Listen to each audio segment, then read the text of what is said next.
الحمد لله رب العالمين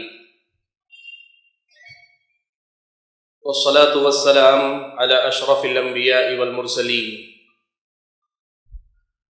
وعلى آله وأصحابه أجمعين ومن تبعهم بإحسان إلى يوم الدين. أما بعد، فأعوذ بالله من الشيطان الرجيم. بسم الله الرحمن الرحيم. لقد كان في قصصهم عبرة لأولي الألباب ما كان حديثا يفترى ولكن تصديق الذي بين يديه وتفصيل كل شيء وهدى ورحمة لقوم يؤمنون. محترم صدر اجلاس، معزز علماء کرام، بزرگوں، نوجوان ساتھیوں اور پردہ نشین ماؤں اور بہنوں، آج کی اس مجلس میں مجھے آپ حضرات اور خواتین کے سامنے جس عنوان پر گفتگو کرنے کے لیے کہا گیا ہے وہ دراصل ایک طویل موضوع ہے، انتہائی اہم بھی ہے، اور تھوڑے سے وقت میں پورے موضوع کو سمیٹنے میں اکثر ایسا بھی ہو جاتا ہے کہ کوئی ایک پہلو واضح ہو بھی جائے تو دوسرا پہلو ذرا تشنا رہ جاتا ہے. اس لیے موضوع کی ابتدا ہی میں یہ بات واضح کر دوں کہ میرے اس خطاب کی حیثیت ایک تعارفی خطاب کی ہے، نئے کہ ساری تاریخ کے مستند حوالے میں آپ کے سامنے رکھنے کی کوشش کر رہا ہوں، اس لیے کہ مسلک اہل حدیث یا منہج اہل حدیث کی جب بات کی جاتی ہے تو ہمارا اپنا یہ ایمان ہے، ہمارا اپنا یہ تسلیم کرنا ماننا ہے اور یہ حقیقت ہے کہ یہ دراصل تاریخ اسلام ہے. تاریخ اہل حدیث تاریخ اسلام ہے. عام طور پر ہمارے اپنے بعض اہل علم نے بڑی سادگی کے ساتھ اس کا تعارف کرواتے ہوئے کہا ہے کہ اگر کوئی پوچھے اہل حدیث کی تاریخ کیا ہے تو آپ یہ کہہ دیں کہ حدیث جب سے ہے تب سے اہل حدیث ہے، یا یوں کہیں حدیث جن جن مراحل سے تاریخ میں گزری، چاہے اس کے پھیلنے کے اعتبار سے، لوگوں کے قبول کرنے کے اعتبار سے، تو وہ اہل حدیث کی ترقی کی تاریخ ہے. اور حدیث کے خلاف جو جو فتنے اٹھے یا جو جو مسائل کھڑے ہوئے یا جو جو صورتحال پیدا ہوئی، ان کا مقابلہ کرتے ہوئے پیارے نبی صلی اللہ علیہ وسلم کی یہ حدیث جس طرح اپنا سفر جاری رکھے ہوئے ہے، یہ دراصل اہل حدیثوں کی تاریخ ہے. اس لیے جب یہ پوری تاریخ کی بات ہے تو تقریباً 1400 سال 1450 سال کی یہ تاریخ ہے. اسے بہت مختصر کر کے بھی بیان کیا جائے، اشاروں کنایوں میں بھی بیان کیا جائے تو ایک مجلس میں اسے سمیٹنا ناممکن ہے. میں آپ کے سامنے ابتدائی میں اس مسئلے کی وضاحت کیوں کر رہا ہوں؟ اس لیے کہ ہو سکتا ہے میری گفتگو سننے کے بعد بعض احباب کو یہ اشکال ہو، یہ شکایت ہو کہ فلاں پہلو چھوٹ گیا، فلاں کا تذکرہ رہ گیا، فلاں بات سامنے آتی تو اور اچھا ہوتا. میں پہلے ہی سے ان تمام اعتراضات کو قبول کر رہا ہوں کہ ہاں آپ جو بھی کہیں گے وہ سب کی گنجائش ہے. چونکہ ایک مجلس میں مجھے آپ کے سامنے ایک مجلس میں تھوڑی دیر کے لیے پوری تاریخ اہل حدیث کو رکھنا ہے، تو اپنی ثوابدید کے مطابق اور جو بر وقت اللہ تعالیٰ کی توفیق سے میرے سامنے جو باتیں آ رہی ہیں میں ان کو آپ کے سامنے رکھنے جا رہا ہوں. آپ ان کی روشنی میں مزید مطالعہ کریں گے، دیگر اہل علم کی تقریروں یا تحریروں پر آپ کی نظر ہوگی تو انشاءاللہ یہ تاریخ آپ کے سامنے مکمل واضح طور پر کھل کر آئے گی. بھائیو، تاریخ چاہے کسی کی بھی ہو، خیر کی ہو کہ شر کی تاریخ ہو، تاریخ اسلام ہو یا پچھلی امتوں کی تاریخ ہو، انبیاء کی سیرتیں ہوں یا پھر قوموں کی اپنے جو ہے واقعات اور احداث ہوں، ان کے پڑھنے کے فوائد بہت زیادہ ہیں، ان کے سننے کے فوائد بہت زیادہ ہیں۔ حمد و صلوات کے بعد جو آیت میں نے آپ کے سامنے پڑھی، اس میں اللہ تبارک و تعالیٰ نے یہی بات بیان فرمائی کہ انبیاء کی جو سیرتیں اللہ تعالیٰ نے قرآن مجید میں بیان کی ہے، اس کا مقصد کیا ہے؟ عبرۃ لأولی الالباب، عقل مند چاہے ادھر کے ہوں کہ ادھر ہوں، موافق ہوں کہ مخالف ہوں، وہ عقل مند اگر واقعی عقل مند ہیں تو اس تاریخ کو سن کر، انبیاء کی ان سیرتوں کو پڑھ کر، قرآن مجید میں جن کا تذکرہ ہوا، وہ اس سے نصیحت حاصل کریں۔ اگر موافق ہیں تو دیکھیں کہ آدمی جب اللہ تعالیٰ کے دین کی مدد کرنے والا ہوتا ہے تو اللہ تعالیٰ کی مدد کیسے کیسے ان کو دنیا میں ملتی ہے، اور ہزار مخالفتوں کے باوجود اللہ تعالیٰ کیسے حق کو سربلندی عطا کرتے ہیں۔ اور اگر مخالف ہے تو اس کے لیے بھی عبرت ہے کہ وہ دیکھے کہ ہزار مخالفتوں کے باوجود اللہ تعالیٰ نے حق کا بول بالا کس طرح کیا ہے، کیسے اللہ تبارک و تعالیٰ نے دین حق کو اس دنیا کے اندر عام کیا، پھیلایا ہے، پھلنے پھولنے کا موقع اللہ تعالیٰ نے دیا ہے۔ حاضرین گرامی، مجھے آپ کے سامنے تاریخ اہل حدیث پر گفتگو کرنی۔ جب ہم بات کر رہے ہیں تاریخ اہل حدیث پر تو سب سے پہلا مسئلہ یہی آتا ہے کہ اہل حدیث کون ہیں، اہل حدیث کہتے کس کو ہیں کہ جن کی تاریخ ہم سننے جا رہے ہیں۔ مختصراً میں آپ کو یہ بتا دوں کہ اہل حدیث اہل الحدیث کو کہتے ہیں، جن کو محدثین کہتے ہیں۔ اہل حدیث کا مطلب محدثین کی جماعت ہے، اہل الحدیث کا معنی محدثین کی جماعت ہے۔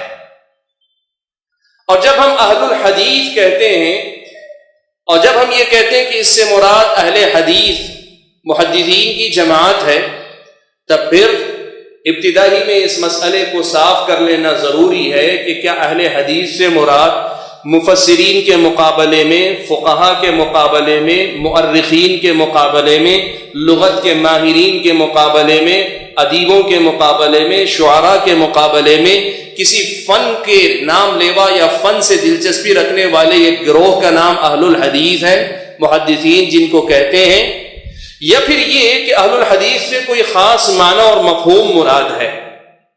اس لیے کہ جب تک آپ معنی اور مفہوم متعین نہیں کر لیں گے تو پھر تاریخی تسلسل کا یا تاریخ کے جن حوالوں کا ہم ذکر کریں گے اس کو سمجھنے میں آپ کو اشکال ہوگا۔ میں آپ کے سامنے یہ بات رکھ رہا ہوں کہ اہل حدیث سے مراد اہل الحدیث ہی ہیں، محدثین ہی ہیں، لیکن اس سے مراد فقہا کے مقابلے میں اہل حدیث، مفسرین کے مقابلے میں اہل حدیث، لغت کے ماہرین کے مقابلے میں اہل حدیث، مؤرخین کے مقابلے میں اہل حدیث، یہ ایسا گروہ نہیں ہے جو کسی مخصوص فن یا صرف حدیث سے شغف رکھنے والوں کی جماعت کا نام ہے۔ اس نام کے پیچھے دراصل ایک لمبی تاریخ ہے جسے میں مختصر الفاظ میں آپ کے سامنے سمیٹ دوں تو پھر بات آپ کے سامنے واضح ہو جائے گی۔ بھائیو، آپ جانتے ہیں پیارے نبی صلی اللہ علیہ وسلم کو اللہ تبارک و تعالیٰ نے اپنا آخری نبی و رسول بنا کر اس دنیا میں بھیجا۔ آپ صلی اللہ علیہ وسلم نے اپنے زمانے میں دین کو مکمل انسانوں تک پہنچا دیا۔ غار حرا میں جو پہلی وحی شروع ہوئی تھی، حجۃ الوداع میں اللہ کے نبی صلی اللہ علیہ وسلم نے صحابہ سے گواہی لے لی، الا هل بلغت، کیا میں نے پہنچا دیا؟ صحابہ نے بیک زبان ہو کر کہا کہ قد بلغت وادیت ونصحت، اللہ کے نبی آپ نے دین پہنچا دیا، آپ نے پوری امانت داری کے ساتھ ہم تک وہ بات، وہ دین پہنچا دیا جو اللہ تعالیٰ نے بھیجا تھا، ونصحت، اور خیر خواہی کا کام آپ نے پورا کیا۔ پیارے نبی صلی اللہ علیہ وسلم اس دنیا سے جب رخصت ہوئے، اللہ کے نبی صلی اللہ علیہ وسلم کے بعد مکمل دین اپنی پوری صحیح شکل میں بغیر کسی کمی اور زیادتی کے، کمی بیشی کے، پورا کا پورا دین صحابہ کی جماعت کے پاس تھا۔ صحابہ اللہ کے نبی صلی اللہ علیہ وسلم کے شاگرد تھے، صحابہ اللہ کے نبی صلی اللہ علیہ وسلم سے دین لینے والے تھے۔ انہوں نے پیارے نبی صلی اللہ علیہ وسلم سے قرآن لیا، قرآن مجید، جو کہ اللہ تبارک و تعالیٰ کی دی ہوئی کتاب ہدایت ہے، اور جو اس امت کے لیے اللہ تبارک و تعالیٰ نے قیامت تک آنے والے سبھی انسانوں کے لیے اتارا۔ اس قرآن کو صحابہ نے اپنے پاس لیا اور اسے محفوظ کیا۔ دوسری چیز جو صحابہ نے پیارے نبی صلی اللہ علیہ وسلم سے لی، وہ پیارے نبی صلی اللہ علیہ وسلم کی احادیث ہیں۔ پیارے نبی صلی اللہ علیہ وسلم کی حدیثیں، جن میں سے حدیثوں کا ایک بڑا ذخیرہ ایسا تھا جو قرآن کی آیتوں کی تفسیر تھی، قرآن کی آیتوں کی تشریح تھی، اور وہیں کئی ایسے مسائل بھی تھے جن کا ذکر صراحت کے ساتھ قرآن میں نہیں آیا، لیکن اللہ تعالیٰ نے یہ عام حکم دے دیا تھا وَمَا آتَاكُمُ الرَّسُولُ فَخُذُوهُ وَمَا نَهَاكُمْ عَنْهُ فَانْتَهُوا، کہ رسول جو تم کو دیں اسے لے لو، اور جس چیز سے منع کرے تم اس سے رک جاؤ۔ تو اس حکم کے مطابق پیارے نبی صلی اللہ علیہ وسلم کی جملہ احادیث جو بھی اللہ کے نبی صلی اللہ علیہ وسلم سے صحابہ نے سنی تھی، ان کو ایک دوسرے کے ساتھ سنتے سناتے تھے۔ قرآن کے ساتھ صحابہ کرام رضوان اللہ علیہم اجمعین نے احادیث کو لیا۔ اب قرآن اور سنت یہ دین کی بنیاد ہے۔ نبی اکرم صلی اللہ علیہ وسلم کے بعد یہ صحابہ کے اندر ہے، اور صحابہ میں سے کچھ صحابہ جہاد میں لگے، کچھ صحابہ عبادتوں میں زیادہ دلچسپی رکھتے تھے، عبادت گزاری میں زیادہ وقت ان کا نکلتا تھا، کچھ صحابہ حکومت کی ذمہ داریوں میں لگے رہے کہ امت کے مسائل کو حل کرنا، نظام سسٹم جو دنیا کا چل رہا ہے، خلافت جو اللہ کے نبی کے بعد آئی اس کو سنبھالنا، اس میں لگے رہے، اور کچھ صحابہ وہ بھی تھے جنہوں نے اپنے آپ کو اس علم کو، اس علمی امانت کی حفاظت کے لیے، اس کے پڑھنے پڑھانے کے لیے، اس کے سمجھنے سمجھانے کے لیے صحابہ نے اپنے آپ کو وقف کر دیا۔ حضرت ابن عباس رضی اللہ تعالیٰ عنہما مکہ اور طائف کے اندر، حضرت زید بن ثابت رضی اللہ تعالیٰ عنہ مدینہ کے اندر، حضرت عبداللہ بن مسعود رضی اللہ تعالیٰ عنہ کوفہ کے اندر، ایسے ہی جتنے بڑے بڑے شہر تھے اس وقت خلافت راشدہ کے دور میں، اس دور میں صحابہ نے اپنی اپنی جگہ پہ جہاں جہاں وہ گئے وہاں انہوں نے اپنی اپنی بساط بھر علم پھیلایا۔ ایک تو صحابہ کی وہ جماعت تھی جو علم کے لینے دینے میں مشغول ہو گئی تھی، اور وہیں وہ صحابہ جن میں سے کوئی گورنر تھا، کوئی جرنیل تھا فوج کا، کوئی خادم تھا، ہر صحابی اپنی اپنی جگہ پیارے نبی صلی اللہ علیہ وسلم کا علم پھیلاتا جاتا تھا۔ یہی زمانہ گزرتا گیا یہاں تک کہ تقریباً 1 صدی مکمل ہونے کو آئے، 100 سال تقریباً مکمل ہونے کو آئے۔ صحابہ کرام رضوان اللہ علیہم اجمعین کا زمانہ یہ چلتا رہا، یہاں تک کہ یہ زمانہ صحابہ کا ختم ہوا، تابعین کا زمانہ، تبع تابعین کا زمانہ آیا۔ اس دوران پیارے نبی صلی اللہ علیہ وسلم کی پیشن گوئی کے مطابق، اللہ کے نبی صلی اللہ علیہ وسلم کی پیشن گوئی کے مطابق فتنے وجود میں آئے۔ خوارج کا فرقہ ظاہر ہوا حضرت علی کی خلافت میں، بلکہ اس کی ابتدا حضرت عثمان کے دور سے ہو چکی۔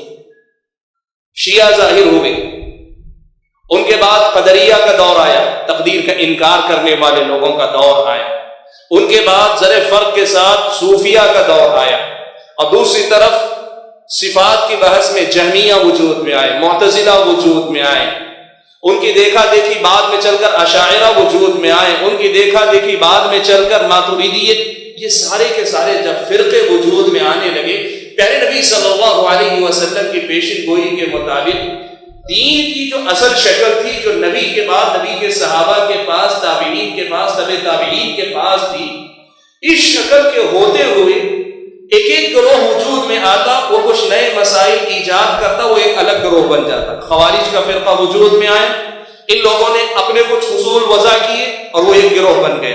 اہل سنت والجماعت، صحابہ کی جو جماعت، مسلمانوں کی جو جماعت تھی، ان سے کچھ مسائل میں، کچھ بنیادوں میں جدائی اختیار کی اور اپنی ایک شناخت بنا کر خوارج وجود میں آئے۔ ایسے ہی شیعہ وجود میں آئے، ایسے ہی معتزلہ وجود میں آئے، ایسے ہی بعد میں چل کر کافی فرقے وجود میں آئے۔ تو ان حالات میں یہ سوال کھڑا ہوا کہ سارے کے سارے اپنے آپ کو اسلام کی طرف منسوب کرتے ہیں، سب اسلام کی طرف اپنے آپ کو منسوب کرتے ہیں، لیکن حقیقی اسلام کا وارث آخر کون ہے؟ حقیقی اسلام آخر کس کے پاس ہے؟ وہ جو اسلام اللہ کے نبی صلی اللہ علیہ وسلم کے زمانے کے بعد صحابہ کے پاس تھا، وہ اسلام کن لوگوں کے پاس اللہ تعالیٰ نے محفوظ رکھا ہے؟ یہ جب سوال آیا تو اس کی وضاحت علماء نے کی۔ پیارے نبی صلی اللہ علیہ وسلم کی 1 سے زائد حدیثیں، اللہ کے نبی صلی اللہ علیہ وسلم نے یہ بات واضح الفاظ میں بیان فرمائی، کہا کہ یہودی 71 فرقوں میں بٹے، عیسائی 72 فرقوں میں بٹے، میری امت 73 فرقوں میں بٹے گی، سب کے سب جہنم میں جائیں گے سوائے ایک گروہ کے، اور اللہ کے نبی صلی اللہ علیہ وسلم سے پوچھا گیا وہ کون ہے، تو اللہ کے نبی نے کہا کہ یہ وہ گروہ ہے جو میرے اور میرے صحابہ کے طریقے پہ برقرار رہے۔ پیارے نبی صلی اللہ علیہ وسلم نے دوسری روایت میں کہا کہ لا تزال طائفة من امتی علی الحق ظاہرین، کہا میری امت کا ایک طبقہ برابر حق پر قائم رہے گا، یعنی بدعتیں وجود میں آئیں گی، اسلام کے نام پر بدعتیں وجود میں آئیں گی، فرقے بھی وجود میں آئیں گے، سب کچھ ہوگا، لیکن ایک طبقہ ایک گروہ برابر میری امت میں سے حق کا علم بردار بن کر دنیا کے اندر موجود رہے گا۔ کیوں موجود رہے گا؟ اہل علم نے اس کے بارے میں یہ بات بیان کی، کہا چونکہ یہ دین آخری دین ہے، اس کے بعد کوئی نیا دین آنے والا نہیں۔ پچھلی امتوں کی طرح اس امت کے اندر بھی بدعتیں ایجاد ہوں گی، لیکن پچھلی امتوں اور اس امت میں ایک فرق یہ ہوگا کہ پچھلی امتوں میں بدعتیں ایجاد ہونے کے بعد اصل دین ضائع ہو گیا، اس لیے کہ اللہ تعالیٰ کو بعد میں پھر نیا دین بھیجنا تھا، اللہ تعالیٰ نے ان کی حفاظت کی ذمہ داری نہیں لی۔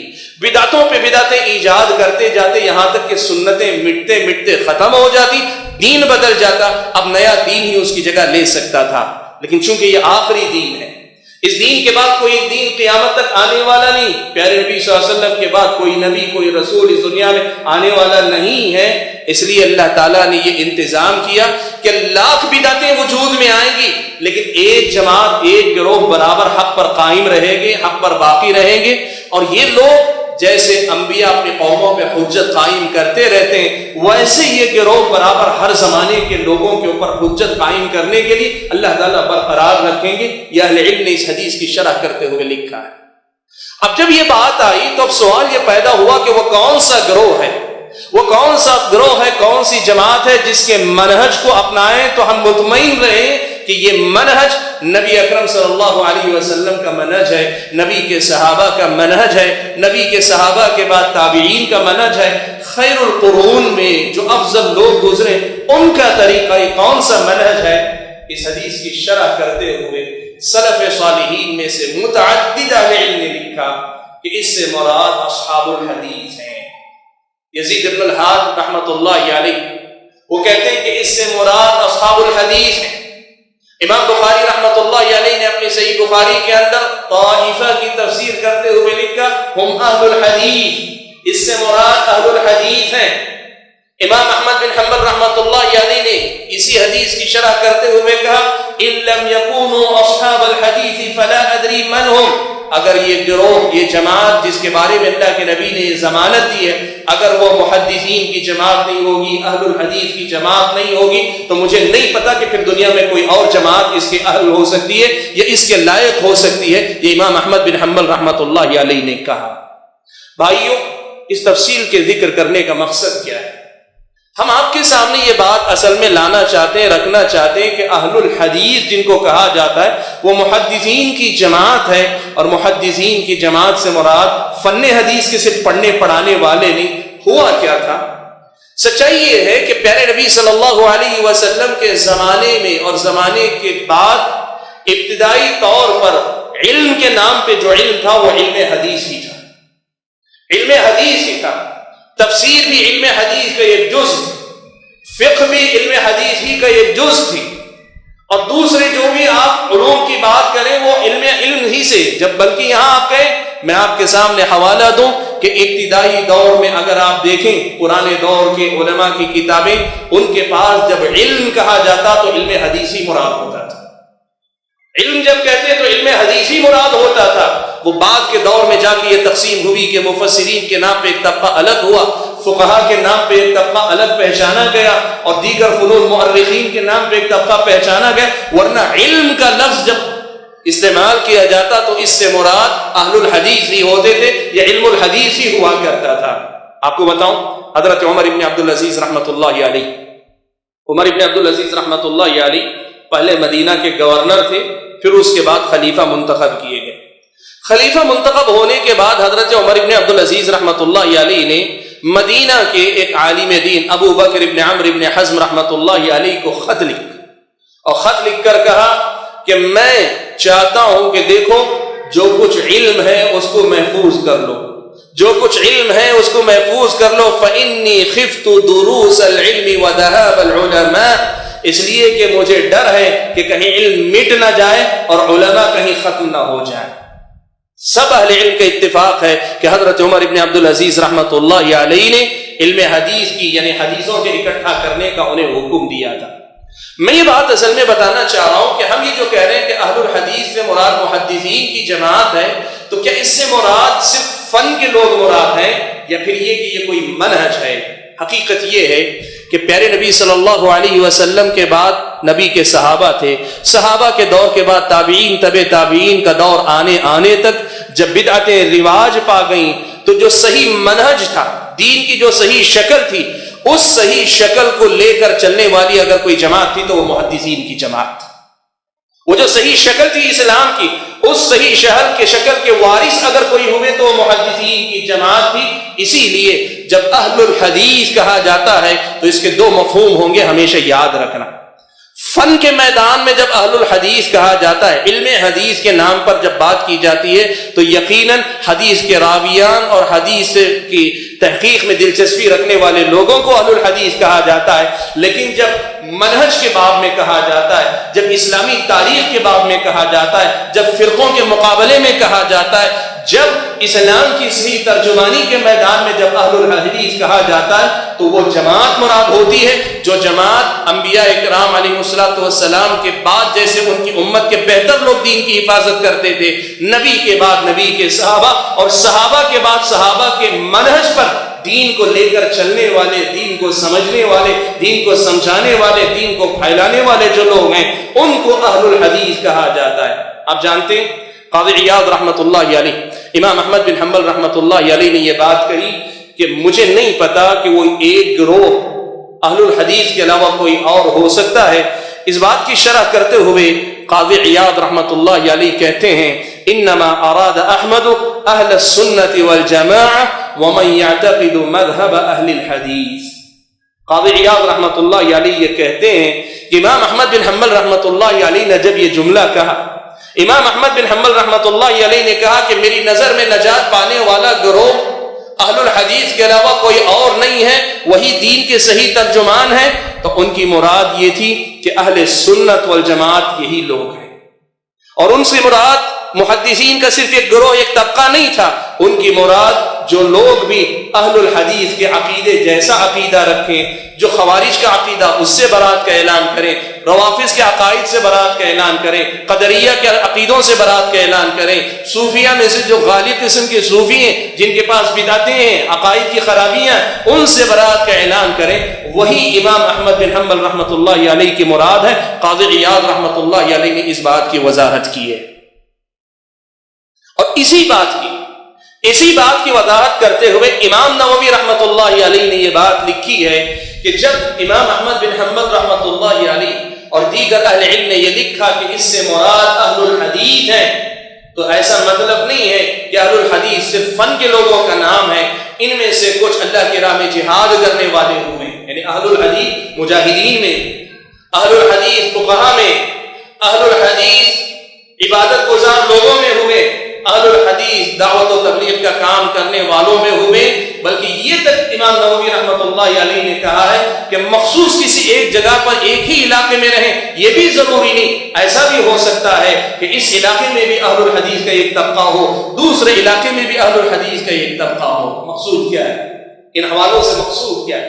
میں یہ بات آپ کے سامنے رکھنا چاہتا ہوں کہ جب ہم تاریخ اہل حدیث کی بات کر رہے ہیں تو سب سے پہلے اہل الحدیث کا یہ معنی ہمارے سامنے ہونا چاہیے کہ ہماری نظر میں جب اہل الحدیث کہتے ہیں تو ہم اس طبقے کو مراد لیتے ہیں جو محدثین کی جماعت تھی، اور محدثین کی جماعت وہ جماعت ہے جس نے پیارے نبی صلی اللہ علیہ وسلم کے بعد صحابہ اور صحابہ کے بعد تابعین، تبع تابعین کا جو تسلسل چلا ہے، اور جو چیز جو آگے چل کر محدثین کی جماعت کہلائے، یہ جو محدثین کی جماعت ہے یہ وہ گروہ ہے جس نے قرآن اور سنت کو لیا، دین کے جملہ مسائل کے اندر قرآن و سنت کو لے کر اس پر عمل کیا، اور اس کے ساتھ صحیح اسلام کی تبلیغ کرتے ہوئے صحیح اسلام کے ترجمان بن کر اس دنیا کے اندر زندہ رہے۔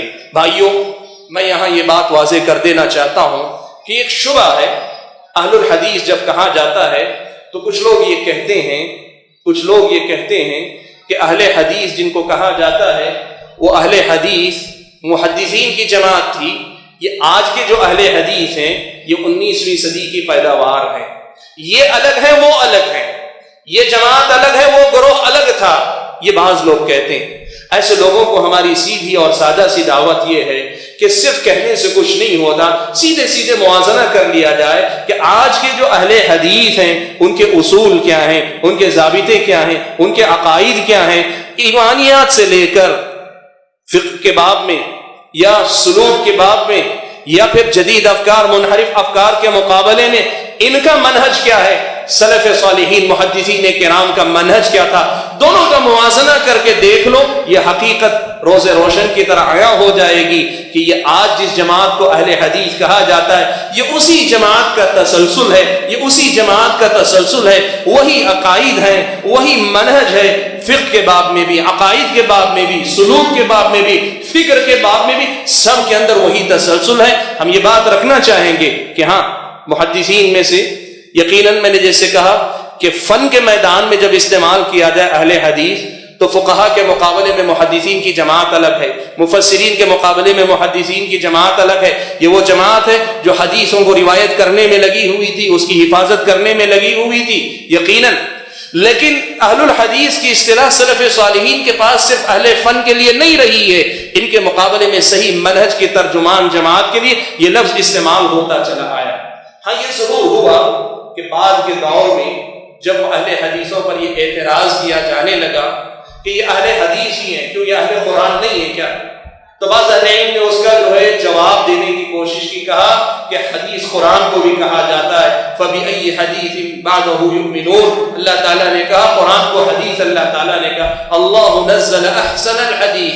اللہ تعالیٰ نے حدیث قرآن کو بھی کہا، اس لیے اہل حدیث کہتے ہیں تو اہل قرآن اور اہل حدیث دونوں مراد ہیں. یہ سارے تفصیلات بعد میں جواب کے طور پر آئے ہیں اور وہ غلط بھی نہیں اپنی ایک درجے کے اندر.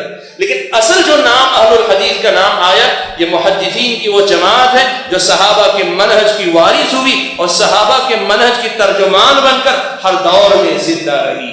بھائیو، میں آپ کے سامنے یہاں سے ذکر کرنا چاہتا ہوں کہ اہل الحدیث کی تاریخ کیا ہے. اہل الحدیث کی تاریخ کی جب ہم بات کریں گے سب سے پہلے پیارے نبی صلی اللہ علیہ وسلم کی سیرت اور آپ کے دور کے واقعات اہل الحدیث کی تاریخ کا پہلا دور ہے.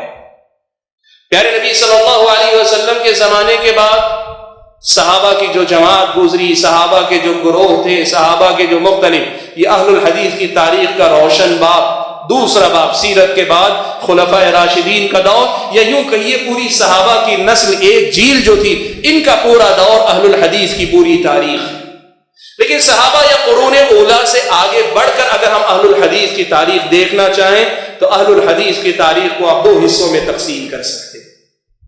ایک حصہ یہ کہ اسلام کی جو صحیح شکل ان کے پاس تھی، اس صحیح شکل کو قرآن اور سنت کو بنیاد بنا کر ہر زمانے میں وہ ان کی تبلیغ کرتے چلے آئے، ہر دور میں اس کی تبلیغ کرتے چلے آئے اور ہر زمانے میں اہل الحدیث کی حیثیت سے وہ اپنی شناخت قائم رکھے ہوئے ہر دور کے اندر آپ کو ملے.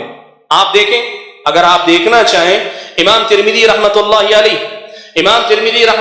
علیہ اپنی کتاب سنن کے اندر کئی ایک مقامات پر ذکر کرتے ہیں، باب باندھتے ہیں. مسئلہ بیان کرنے کے بعد فقہاء میں کون کون کس کس قول کا قائل تھا ان کا تذکرہ کرتے ہوئے اہل الحدیث کا تذکرہ کبھی اہل الحدیث کے نام سے کرتے ہیں اور کبھی اصحابنا کہتے ہیں. امام ترمذی یہ کہنا چاہتے ہیں کہ ہمارے اصحاب یعنی محدثین کی جماعت کا فلاں مسئلے میں دلیل کی بنیاد پر یہ موقف ہے. اہل الحدیث کا تذکرہ امام ترمذی کی سنن کے اندر آپ کو ملتا ہے.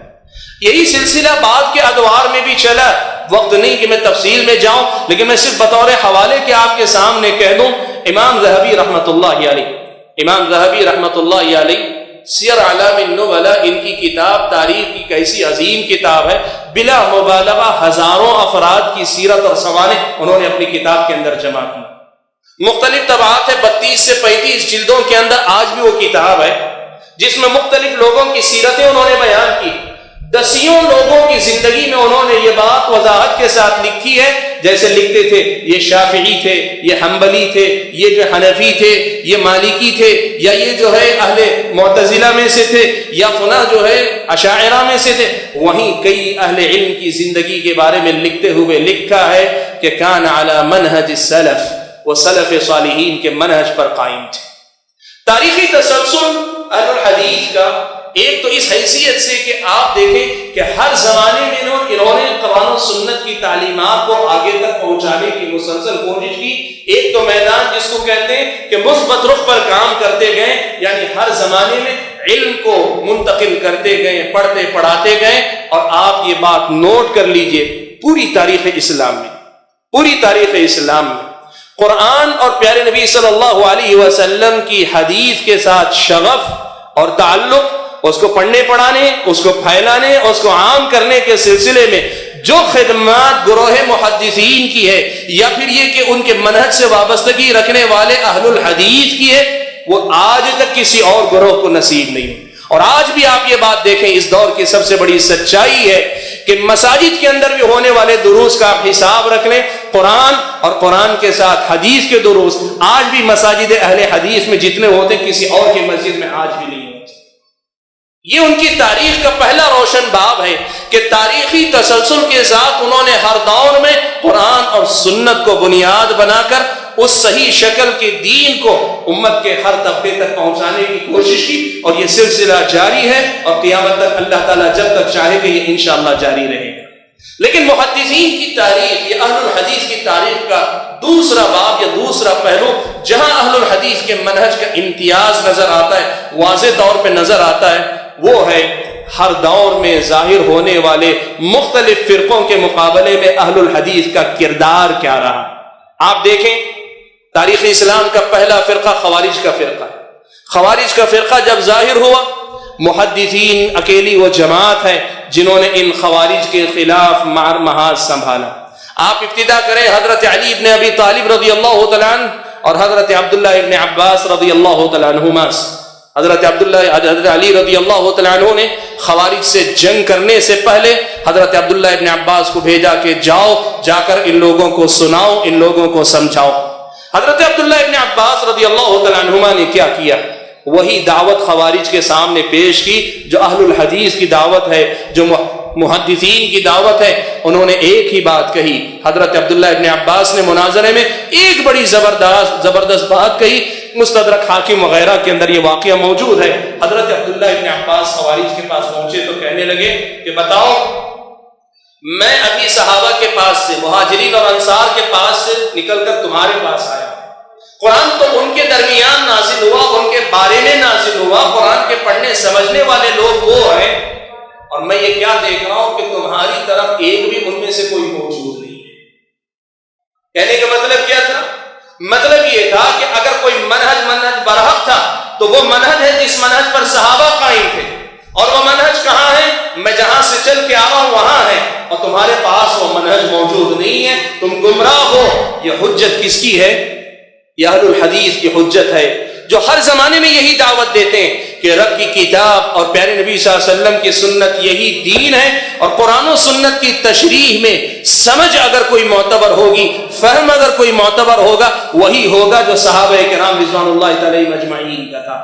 دین کو صحابہ کے طرز پر سمجھنے کی دعوت دینے والی یہ جو دعوت ہے اہل الحدیث کی دعوت، یہی دعوت حضرت عبداللہ ابن عباس رضی اللہ تعالیٰ عنہما نے خوارج کو دی. اور اتنا ہی نہیں، مورخین نے لکھا کہ اس مناظرے کے بعد، اس گفتگو کے بعد، وہاں موجود خوارج میں سے 2000 خارجیوں نے توبہ کر کے اہل سنت و جماعت کے منہج کو اپنا لیا ہے.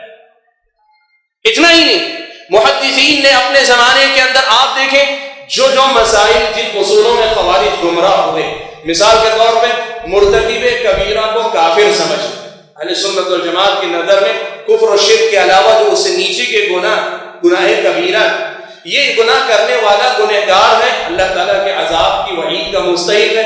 اللہ چاہے تو اسے سزا دے، چاہے تو معاف کر کے جنت میں بھیج دے، اللہ کے حوالے. لیکن خوارج کا یہ عقیدہ تھا کہ گناہ کبیرہ کرنے والا انسان کافر ہو جاتا ہے، مرتد ہو جاتا ہے. یہ جب فکرہ، یہ جو عقیدہ خوارج نے عام کیا، ایسے ہی حکمران کے خلاف بغاوت کو انہوں نے اپنا معمول بنایا۔ محدثین نے اپنی کتابوں کے اندر مستقل باب باندھے، مختلف عنوان متعین کیے اور خوارج کے افکار کی تردید کی۔ آپ دیکھ لیں خوارج کی فکر کی تردید میں لکھی گئی جو کتابیں، وہ کون لکھنے والے آپ کو دکھائی دے گا واضح طور پہ، یہ محدثین کی جماعت تھی۔ کتاب الایمان کے نام سے کتابیں لکھی، یا حدیث کی کتابوں کے اندر کتاب الایمان یہ خاص کتاب لکھی، اور اس میں ایسے باب، ایسے عنوان متعین کیے جو خوارج کی فکر پہ رد کرتے تھے، ان کی بدعت کو واضح کرتے تھے، اور ان کی گمراہی پر واضح طور پہ رد کر کے اہل الحدیث نے یہ فرض انجام دیا، یہ فریضہ انجام دیا کہ ہم اہل حق ہیں، حق کے ترجمان بن کر کھڑے ہوئے۔ خوارج کے بعد روافض کا دور آیا۔ خوارج کے بعد رافضیوں کا دور آیا۔ رافضی کون تھے؟ وہ محبت آل بیت کا نام لیتے تھے، لیکن محبت آل بیت کے نام پہ صحابہ کی تکفیر کرتے تھے، صحابہ کو کافر کہتے تھے، صحابہ کو گمراہ قرار دیتے تھے، اور پھر آگے چل کر انہوں نے کئی اور بدعتیں ایجاد کی۔ لیکن جب یہ روافض ظاہر ہوئے، آپ دیکھ لو ان روافض کے خلاف پہل کنوں نے کام کیا؟ وہ محدثین کی جماعت ہی تھی۔ محدثین نے کئی طریقوں سے کام کیا۔ سب سے پہلا کام تو یہ کیا کہ فضائل اہل بیت اور فضائل صحابہ دونوں کو بیک وقت اپنی کتابوں کے اندر مختلف عنوان سے نمایاں کیا، یہ بتانے کے لیے کہ یہ طریقہ غلط ہے خوارج رافضیوں کا، شیعہ کا یہ طریقہ غلط ہے کہ اہل بیت سے محبت کے نام پہ صحابہ کی تکفیر کرتے ہیں۔ اہل سنت والجماعت وہ ہیں جو آل بیت رسول سے بھی محبت کرتے ہیں، صحابہ کرام رضوان اللہ تعالی مجمعین سے بھی محبت کرتے ہیں۔ ان سے محبت کرنے میں ان سے دشمنی نہیں ہے، ان سے محبت کرنے میں ان سے دشمنی کی کوئی بات نہیں ہے۔ محدثین نے باقاعدہ اپنی کتابوں کے اندر فضائل الصحابہ کے نام سے مستقل باب مقرر کیا۔ اتنا ہی نہیں، مستقل کتابیں لکھی فضائل الصحابہ کے نام پہ، کئی ایک اہل علم کی مستقل کتابیں صرف اسی بدعت کو رد کرنے کے لیے، روافض کی بدعت کو رد کرنے کے لیے محدثین نے کتاب لکھی۔ معلوم کیا ہوا؟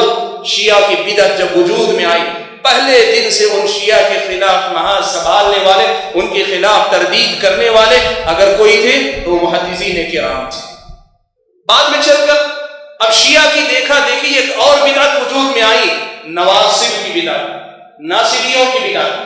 یہ کون تھے؟ جس طرح آل بیت رسول سے محبت کے نام پہ شیعہ غلو کر رہے تھے، تو کچھ لوگ تھے جو خاندان بنو امیہ سے محبت کے نام پر، خاندان بنو امیہ سے عقیدت کے نام پر، یا ان سے جو ہمدردی کے نام پر آل بیت رسول سے نفرت کرتے تھے، ان سے دشمنی کرتے تھے، ان کے حق میں زبان درازی کرتے تھے۔ محدثین کرام نے نواصب کی بدعت پر بھی رد کیا، اور یہ بات واضح طور پر اپنے ابواب کے اندر لکھی کہ صحابہ سے محبت کرنا دین و ایمان ہے، آل بیت رسول سے محبت کرنا دین و ایمان ہے۔ اس کا انحراف، ایک طرف صحابہ کے حق میں انفراد کر کے ان کو غلط کہا گیا، محدثین نے ان کو واپس لا کر اس جگہ پہ کھڑا کرنے کی کوشش کی جہاں اسلام کھڑے رہنے کا حکم دیتا ہے۔ دوسری طرف نواصب کی بدعت وجود میں آئی، آل بیت رسول کے حق میں غلو کیا، آل بیت رسول کی نفرت کے ماحول پیدا کیا گیا، تو وہاں بھی محدثین نے ان کا مقابلہ کیا۔ وقت نہیں کہ میں بہت زیادہ حوالے دوں، لیکن دو قول آپ کے سامنے نقل کرتا ہوں۔ دیکھیں محدثین کرام کس طرح ان بدعتوں کا مقابلہ کرتے رہے۔ حضرت سفیان ثوری رحمۃ اللہ علیہ کا یہ اثر متعدد کتابوں کے اندر وارد ہے۔ سفیان ثوری رحمۃ اللہ علیہ یہ کہا کرتے تھے، تاریخ ابن عساکر وغیرہ میں کئی کتابوں میں یہ اثر موجود ہے، وہ کہا کرتے تھے کہ اذا كنت بالشام فحدث بفضائل علی، وَإِذَا كُنْتَ بِالْعِرَاقِ فَحَدِّثْ بِفَضَائِلِ عُثْمَانَ۔ کہتے تھے جب تم ملک شام میں رہو تو ملک شام میں حضرت علی کی فضیلت والی حدیثیں بیان کرو۔ کیوں؟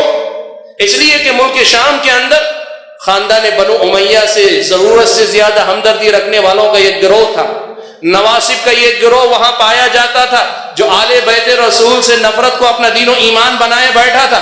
بدعت تھی، گمراہی تھی، اور اس گمراہی پہ رد کرنے کا صحیح طریقہ کیا تھا؟ پیارے نبی صلی اللہ علیہ وسلم کی وہ حدیثیں انہیں سنائی جائیں جن میں اللہ کے نبی صلی اللہ علیہ وسلم نے حضرت علی سے محبت کی ترغیب دی ہے، آل بیت رسول سے محبت کی ترغیب دی ہے، حضرت علی سے محبت کو دین و ایمان کا حصہ بیان کیا۔ کہا کرتے تھے جب تم ملک شام جاؤ تو فحدث بفضائل علی، علی ابن ابی طالب رضی اللہ تعالیٰ عنہ کی فضیلتوں کو بیان کر۔ لیکن جب وہی عراق کے علاقے میں آؤ تو عراق کا علاقہ، اس علاقے میں حضرت علی سے عقیدت رکھنے والوں کا زیادہ وجود تھا. شیعہ بہت سارے یہاں پائے جاتے تھے، وہ آل بیت رسول کے نام سے، محبت کے نام پر حضرت عثمان پہ زبان درازی کیا کرتے تھے. تو حضرت سفیان ثوری نے سکھایا، منہج بتایا، کہا کہ وہی جب تم عراق کے علاقے میں رہو فحدث بفضائل عثمان، حضرت عثمان کی فضیلتوں کو تم بیان کیا. حضرت امام اوزاعی رحمۃ اللہ علیہ، امام اوزاعی رحمۃ اللہ علیہ یہ منہج بیان کرتے ہیں، کہتے ہیں کانوا یستحبون، اہل علم محدثین اس چیز کو پسند کرتے تھے کہ جب وہ ملک شام میں رہیں تو حضرت علی رضی اللہ عنہ کے فضائل بیان کریں، تاکہ ملک شام کے جو لوگ حضرت علی کی دشمنی میں نکل چکے ہیں وہ لوگ واپس لوٹ کر پھر راہ ہدایت کو اپنانے. بھائیو، یہ تاریخ اسلام کا روشن باب ہے، یہ تاریخ اہل حدیث کا روشن باب ہے کہ اہل الحدیث نے ہر زمانے میں اٹھنے والے فرقے کا مقابلہ کیا، اور اس دور کے اندر اسی حدیث کے ذریعے، انہی حدیثوں کے ذریعے، انہی قرآن و سنت کے دلائل کے ذریعے لوگوں کو پھر سے صحیح اسلام کی طرف واپس لانے کی کوشش کی. بعد میں چل کر قدریہ ظاہر ہوئے. قدریہ کون ہے؟ جنہوں نے تقدیر کا انکار کیا، تقدیر کا انکار کیا. تقدیر کا انکار کرنے والے ظاہر ہوئے. محدثین نے ان پر رد کرنے کے لیے مستقل عنوان مقرر کی، الایمان بالقدر کے نام سے.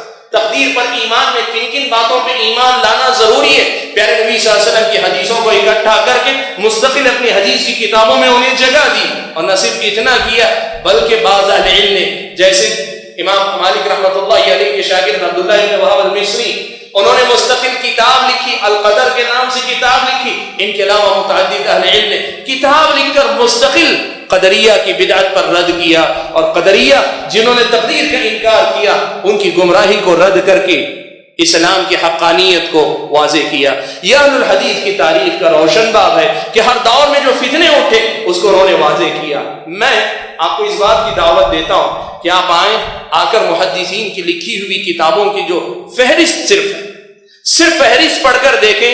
کتاب الایمان کی فہرست یا کتاب السنہ، بعض اہل علم نے کتاب السنہ کے نام سے باب باندھا ہے، یا بعض اہل علم نے باب الاعتصام بالکتاب والسنہ، کتاب و سنت کو مضبوطی سے پکڑے رکھنے کا باب، یہ باب محدثین نے باندھا. صرف ان ابواب کی فہرست آپ دیکھ لیں، ہر دور میں اٹھنے والے جتنے فتنے تھے ہر فتنے کا رد اور ہر فتنے کا سد باب کرنے کے لیے محدثین نے کام کیا. بھائیو، تاریخ اہل الحدیث کا روشن باب اگر آپ دیکھنا چاہیں، ایک اور میدان بھی آپ کے سامنے لانا چاہوں گا. پیارے نبی صلی اللہ علیہ وسلم اس دنیا سے رخصت ہوئے. نبی اکرم صلی اللہ علیہ وسلم کے زمانے میں، صحابہ، تابعین، تبع تابعین کے زمانے میں قرآن کی آیتوں کو پڑھ کر، حدیثوں کو پڑھ کر اللہ تبارک و تعالیٰ کے بارے میں جتنی معلومات دی گئی تھی ان پر ہو بہو ایمان لانا یہ صحابہ کا منہج تھا. وہ ضرورت سے زیادہ اپنے عقل کو اس میں دخل دے کر غیر ضروری سوالات نہیں اٹھاتے تھے، اور نہ ہی بیان کردہ باتوں میں سے کسی بات کی تعویل کر کے ان کا انکار کرتے تھے. اللہ تعالیٰ کے جتنے نام ہیں پاکیزہ نام، اللہ تعالیٰ کی جتنی صفات ہیں، ان تمام پر ایمان لاتے ہوئے ان پر اپنے آپ کو ثابت قدم رکھے ہوئے تھے. لیکن ہوا کیا؟ دوسری صدی کی شروعات ہوئی، دوسری صدی ہجری کی ابتدا تھی. حضرت حسن بصری رحمۃ اللہ علیہ کی امامت کا دور ہے. تابعین میں سے اونچے درجے کے کبار تابعین میں سے حضرت حسن بصری رحمۃ اللہ علیہ، سن 110 ہجری میں حضرت حسن بصری کا انتقال ہوا. ان کی مجلس سے ایک آدمی واصل ابن عطا حضرت حسن بصری رحمۃ اللہ علیہ کے جماعت سے نکل جائے. اس کا اختلاف کس مسئلے پر ہوتا ہے؟ خوارج نے جو مسئلہ اٹھایا تھا کہ مرتکب کبیرہ، گناہ کبیرہ کرنے والا کافر ہو جاتا ہے یا پھر مسلمان باقی رہتا ہے.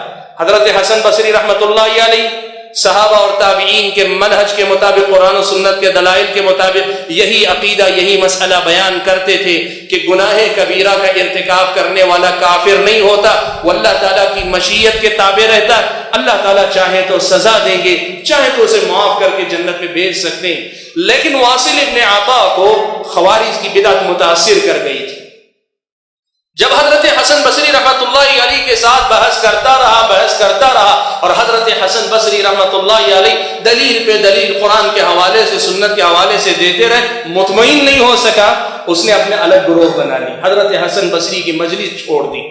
حضرت حسن بصری رحمۃ اللہ علیہ کی مجلس جب اس نے چھوڑ دی تو حضرت حسن بصری نے کہا کہ اعتزل واصل نے ہم سے جدائی اختیار کر لی، اور یہیں سے معتزلہ کا نام اس گروہ کو دے دیا گیا جو واصل ابن عطا کے ساتھ چلا۔ واصل ابن عطا کے ساتھ اس کا اپنا سگا سالہ عمرو ابن عبید، جس کا انتقال سن 132 ہجری میں غالباً 132 ہجری میں اس کا انتقال ہوا، وہ بھی واصل ابن عطا کے ساتھ مل گیا۔ اور یہ اب محدثین کا جو گروہ ہے، محدثین کی جو جماعت ہے، جن کی ایک ترجمانی حضرت حسن بصری رحمۃ اللہ علیہ کر رہے ہیں، ان کے مقابلے میں معتزلہ کے نام پہ ایک فرقہ وجود میں آیا۔ اس فرقے نے کیا کیا؟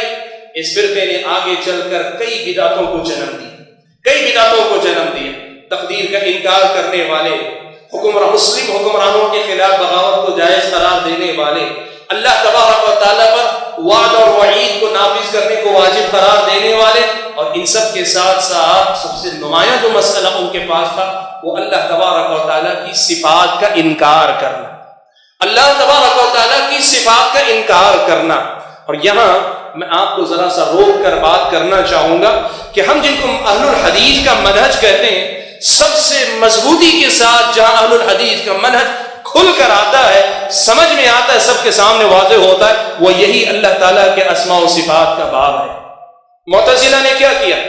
جہم بن صفوان کی ایجاد کردہ جو بدعت تھی، اللہ تبارک و تعالیٰ کے تمام ناموں کا، اللہ تعالیٰ کی تمام صفات کا انکار کر دیا۔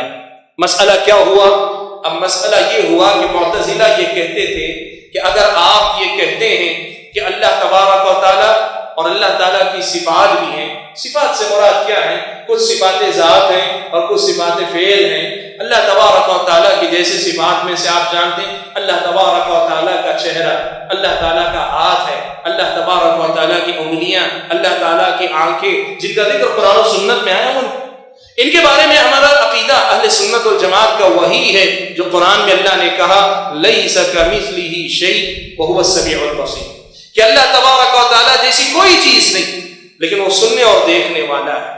اللہ تعالیٰ سنتے ہیں کیسے؟ مخلوقات کی طرح نہیں، لیکن اللہ تعالیٰ سنتے ہیں تو سنتے ہیں۔ اللہ تبارک و تعالیٰ دیکھنے والے مخلوقات کی طرح کہا نہیں، اللہ تعالیٰ سنتے ہیں تو سنتے ہیں کیسے؟ اللہ بہتر جانتے ہیں۔ اللہ نے اتنا کہا سنتے ہیں، ہم مانتے ہیں کہ سنتے ہیں۔ اللہ نے کہا اللہ کا چہرہ ہے، ہم مانتے ہیں اللہ کا چہرہ ہے، کیسا ہے؟ مخلوقات جیسا نہیں، پھر کیسا ہے؟ وہ اللہ بہتر جانتے ہیں، لیکن ہمارا ماننا ہے کہ اللہ نے کہا چہرہ ہے تو چہرہ ہے، ہاتھ ہے تو ہاتھ ہے، انگلیاں ہیں تو انگلیاں، آنکھ ہے تو آنکھ ہے۔ جو باتیں اللہ تعالیٰ نے قرآن میں بیان کی، پیارے نبی صلی اللہ علیہ وسلم نے احادیث میں بیان کی، ان صفات پر ہم ایمان لاتے ہیں۔ اب مسئلہ کیا ہے؟ ان صفات کو اللہ تبارک و تعالیٰ نے اپنے تعارف کا ذریعہ بنایا، مخلوقات کے سامنے اپنے تعارف کا ذریعہ بنایا، ان پر جیسے کہ ویسے ایمان لانا ایک تو اللہ تبارک و تعالیٰ پر ایمان کا حصہ ہے، دوسری طرف قرآن کی آیتوں پر ایمان کا حصہ ہے، تیسری طرف احادیث رسول کی تصدیق کا حصہ ہے۔ ان تمام چیزوں کو ماننا یہ عین اسلام ہے۔ لیکن معتزلہ نے کیا کیا؟ معتزلہ نے ایک نیا مسئلہ جنم دیا، کہا اگر ہم یہ کہیں گے کہ اللہ تعالیٰ کی صفت ہے، مثال کے طور پر اللہ تبارک و تعالیٰ بات کرتے ہیں، اللہ تعالیٰ سنتے ہیں، اللہ تعالیٰ دیکھتے ہیں، تو اس کا مطلب یہ ہوا کہ ہم نے اللہ تبارک و تعالیٰ کے ساتھ اللہ تعالیٰ کی صفت کو بھی ثابت کیا، تو ہم نے شرک کر دیا۔ ہم نے اللہ تعالیٰ کے ساتھ شرک کر دیا۔ کیسے؟ کہ اللہ تعالیٰ کے پاس اگر آپ اللہ تبارک و تعالیٰ کو ایک مانتے ہیں تو صرف اللہ تعالیٰ کو مانیے، اللہ تعالیٰ کی صفات کا انکار کیجیے۔ یہاں تک کہ معتزلہ نے ایک اصول بنا لیا کہ وہ کہے توحید یہی ہے کہ آپ اللہ کی صفات کا انکار کریں۔ معتزلہ اگر توحید کہتے ہیں اللہ تعالیٰ کی صفات کا انکار ہے، پیارے نبی صلی اللہ علیہ وسلم نے جو دین دیا تھا اس میں یہ بات نہیں تھی۔ اہل علم نے اس کی تفصیلی جواب دیا، میں بات کو مختصر کرتے ہوئے سمیٹتا ہوں۔ دیکھیے ہوا یہ کہ یہی فکر آگے بڑھ کر بات آئی قرآن مجید تک، کہ جو قرآن ہم پڑھتے ہیں یہ قرآن اللہ تعالیٰ کا کلام ہے، اللہ تعالیٰ کی صفت ہے، یا پھر یہ کہ ایک مخلوق ہے؟ قرآن اللہ تعالیٰ کی صفت ہے یا پھر یہ کہ ایک مخلوق ہے؟ ایک مسئلہ اٹھا۔ جب یہ مسئلہ اٹھا تو پھر معتزلہ نے کیا کہا قرآن مخلوق ہے، قرآن مخلوق ہے، قرآن مخلوق ہے۔ میں آپ کے سامنے مختصر کہہ دوں، جب ہم قرآن کہتے ہیں ہماری عام بول چال میں تو مصحف مراد لیتے ہیں۔ یاد رکھیں یہ جو مصحف ہے اس میں جو پیپر ہے، اس میں جو انک ہے اور اس میں جو لکھاوٹ ہے، یہ سب مخلوق ہے۔ لیکن جو چیز لکھی گئی اللہ تعالیٰ کا کلام، جب ہم پڑھتے ہیں تو جو پڑھا جاتا ہے، جو سنا جاتا ہے، وہ اللہ تعالیٰ کا کلام ہے، وہ اللہ تعالیٰ کے کلمات ہیں۔ اللہ نے اسے اپنے کلمات کہے، یہ اللہ تعالیٰ کی صفت ہے، یہ مخلوق نہیں۔ معاملہ یہ ہوا کہ آگے چل کر بنو عباس کے دور میں، خاص طور پہ مامون کے دور میں، پھر جو ہے خلافت عباسیہ کے 3 خلفاء کے دور میں معتزلہ حکمرانوں کو متاثر کرنے میں کامیاب ہو گئے۔ اب مسئلہ یہ ہوا کہ پوری حکومت زور لگا رہی تھی کہ اس عقیدے کو مسلمانوں پہ مسلط کرے کہ اللہ تعالیٰ کی صفات کا انکار کرنے والے مسلمان بن جائیں۔ قرآن کا خلق قرآن کا یہ جو مسئلہ اٹھا، یہ صرف ایک مسئلہ نہیں تھا، یہ مسئلہ اصل میں پورے ایک منہج کی ترجمانی تھی۔ اللہ تعالیٰ کی صفات کا انکار تھا، قرآن مجید کی آیتوں کے رد کرنے کا معاملہ تھا، احادیث رسول کی تعویل یا ان کو رد کرنے کا معاملہ تھا۔ اتنا زبردست صورتحال کہ بدعت، یہ جو معتزلہ کی بدعت تھی، خلق قرآن کا مسئلہ پوری طریقے سے حکومت متاثر ہو کر حکمران مسلط کر دینا چاہ رہے تھے۔ ایسے زمانے میں خلق قرآن کے مسئلے میں اگر کسی نے ڈٹ کر مقابلہ کیا، وہ محدثین کی جماعت تھی۔ صرف محدثین کی جماعت تھی جس نے یہاں ڈٹ کر مقابلہ کیا، جن کی امامت اس دور میں حضرت امام احمد بن حنبل رحمۃ اللہ علیہ کر رہے تھے۔ امام احمد بن حنبل رحمۃ اللہ علیہ کو اس سلسلے میں کیا کچھ جھیلنا پڑا، میرے پاس وقت نہیں کہ میں تفصیل میں جاؤں۔ مورخین نے لکھا ہے الگ الگ روایتیں، کسی روایت میں 18، کسی میں 28، کسی میں 80 کوڑے ایک ایک دن میں لگائے جاتے تھے۔ اور کوڑے لگانے والا بھی کیسے؟ ایک آدمی آتا، ایک جلاد پوری قوت سے صرف 2 کوڑے لگاتا، یعنی 2 کوڑے لگانے، 3 کوڑے لگانے میں اپنی پوری قوت صرف کر دیتا، وہ ہٹ جاتا، پھر دوسرا آ کے مارتا۔ ایسے 18، ایک روایت میں 28 اور ایک روایت میں 80 کوڑے تک ایک ایک دن میں امام احمد بن حنبل کو مارے گئے۔ لیکن محدثین کی جماعت نے اس فتنہ خلق قرآن کے موقع پہ ڈٹ کر مقابلہ کیا، اور جو پیارے نبی صلی اللہ علیہ وسلم کا دیا ہوا صحیح عقیدہ تھا کہ اللہ تبارک و تعالیٰ کی صفات برحق ہیں، وہ مخلوق نہیں، قرآن اللہ تعالیٰ کا کلام ہے، قرآن بھی اللہ تعالیٰ کی صفت ہے، قرآن اللہ تبارک و تعالیٰ کی کوئی مخلوق نہیں، اس عقیدے پر جمے رہے۔ ایسے مشکل حالات تھے، محدثین کی جماعت میں سے بھی بہت سارے لوگوں کو توریہ کر دی۔ توریہ کا مطلب یہ کہ کہیں کچھ سمجھا کچھ جائے، انہوں نے اپنی جان بچا لی۔ کئی محدثین کو سیدھے کہا جاتا یا تو کہو قرآن مخلوق ہے یا تمہیں جان سے مار دیا جائے گا۔ کئی محدثین نے اپنی جانیں گنوا دی، اور کئی محدثین کا یہ معاملہ تھا کہ انہوں نے کیا کیا، انہوں نے اپنے آپ کو تعویل کر کے بچایا۔ کیسے؟ وہ کہتے تورات، انجیل، زبور، ابراہیم علیہ السلام کے صحیفے اور قرآن، یہ 5 کے 5 مخلوق ہیں۔ سننے والا سمجھتا کہ وہ اللہ تعالیٰ کے کلام کو جو مخلوق کر رہے ہیں، لیکن ان کی مراد یہ ہوتی کہ یہ 5 سے مراد یہ میری 5 انگلیاں مخلوق ہیں۔ اس طرح توریہ کر کے وہ اپنے آپ کو جان بچا لے جاتے تھے۔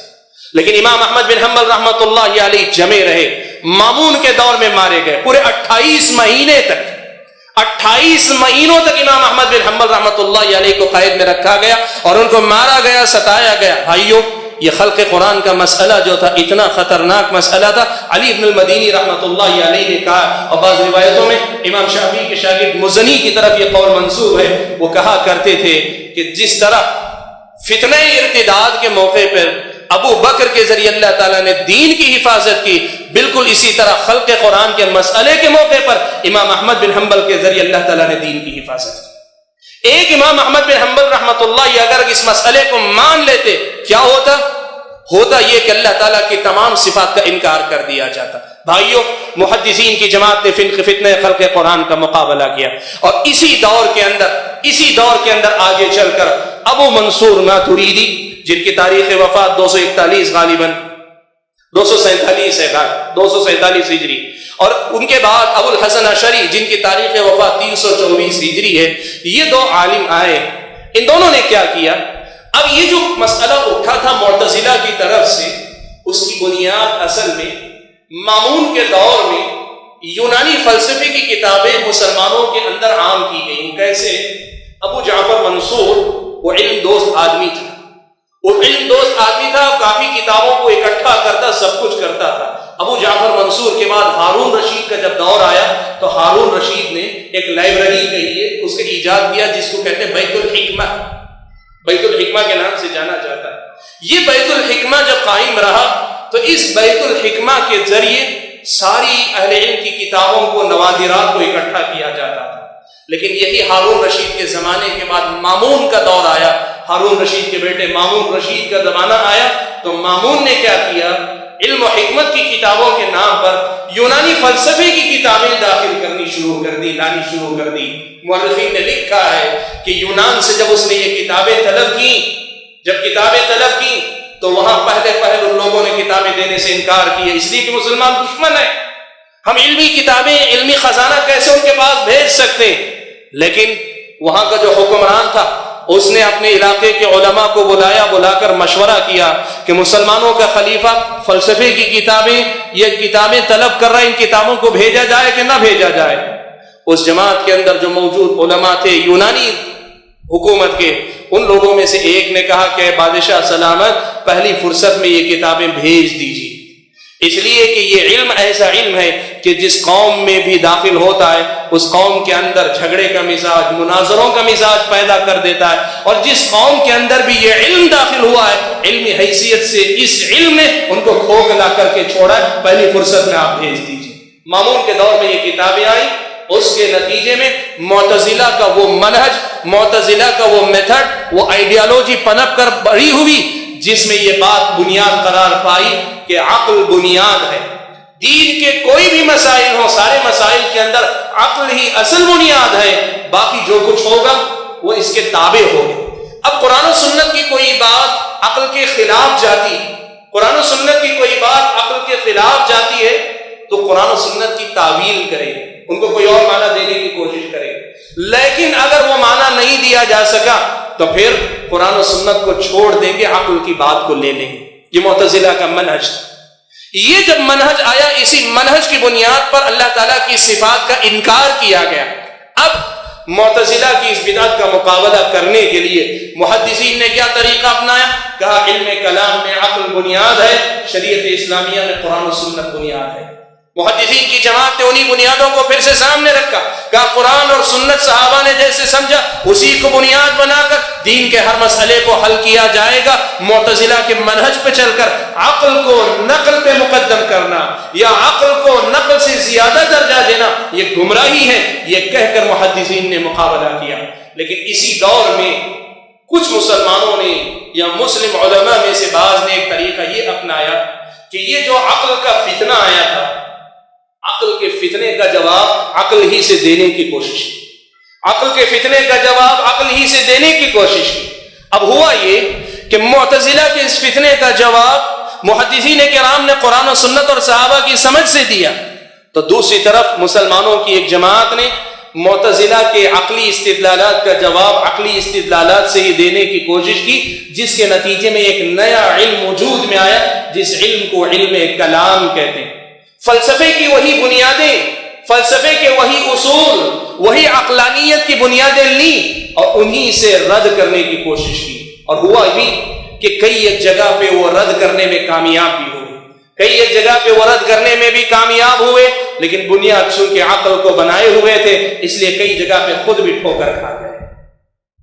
یہیں سے علم کلام کی بنیاد پر ماتوریدیت کی بنیاد پڑی، یہیں سے اشعریت کی بنیاد پڑی۔ ابو منصور ماتوریدی یا ابو الحسن اشعری، ان دونوں نے وہی منہج اپنایا کہ معتزلہ کے عقلی منہج، عقلانی منہج کا رد عقلی اصولوں سے کریں گے، علم کلام سے کریں گے۔ نتیجہ یہ ہوا کہ کئی جگہ پہ ان پہ رد کیا، لیکن وہیں کئی جگہ پہ وہ اپنے آپ میں بھی گمراہ ہوئے۔ نتیجہ کیا ہوا؟ اسماء و صفات کے باب میں چونکہ بنیاد تھی، اسماء و صفات کے باب میں بنیاد تھی، محدثین کے نہج پہ چلنے والوں نے، محدثین نے تمام صفات کو، تمام اللہ تعالیٰ کے ناموں کو، اللہ تعالیٰ کے بارے میں ہوئی تمام باتوں کو ہو بہو ویسے ہی ثابت کیا جیسے اللہ کی مراد تھی، جیسے اللہ کے نبی کی مراد تھی، جیسے صحابہ کی سمجھ تھی، اس کے مطابق کیا۔ لیکن اشاعرہ اور ماتوریدیہ نے کیا کیا؟ ان صفات میں سے صرف 7 صفات کو مانا، 7 صفات کو تسلیم کیا اللہ تعالیٰ کی، باقی اللہ تعالیٰ کی ساری صفات کی تعویل کرنے میں لگے۔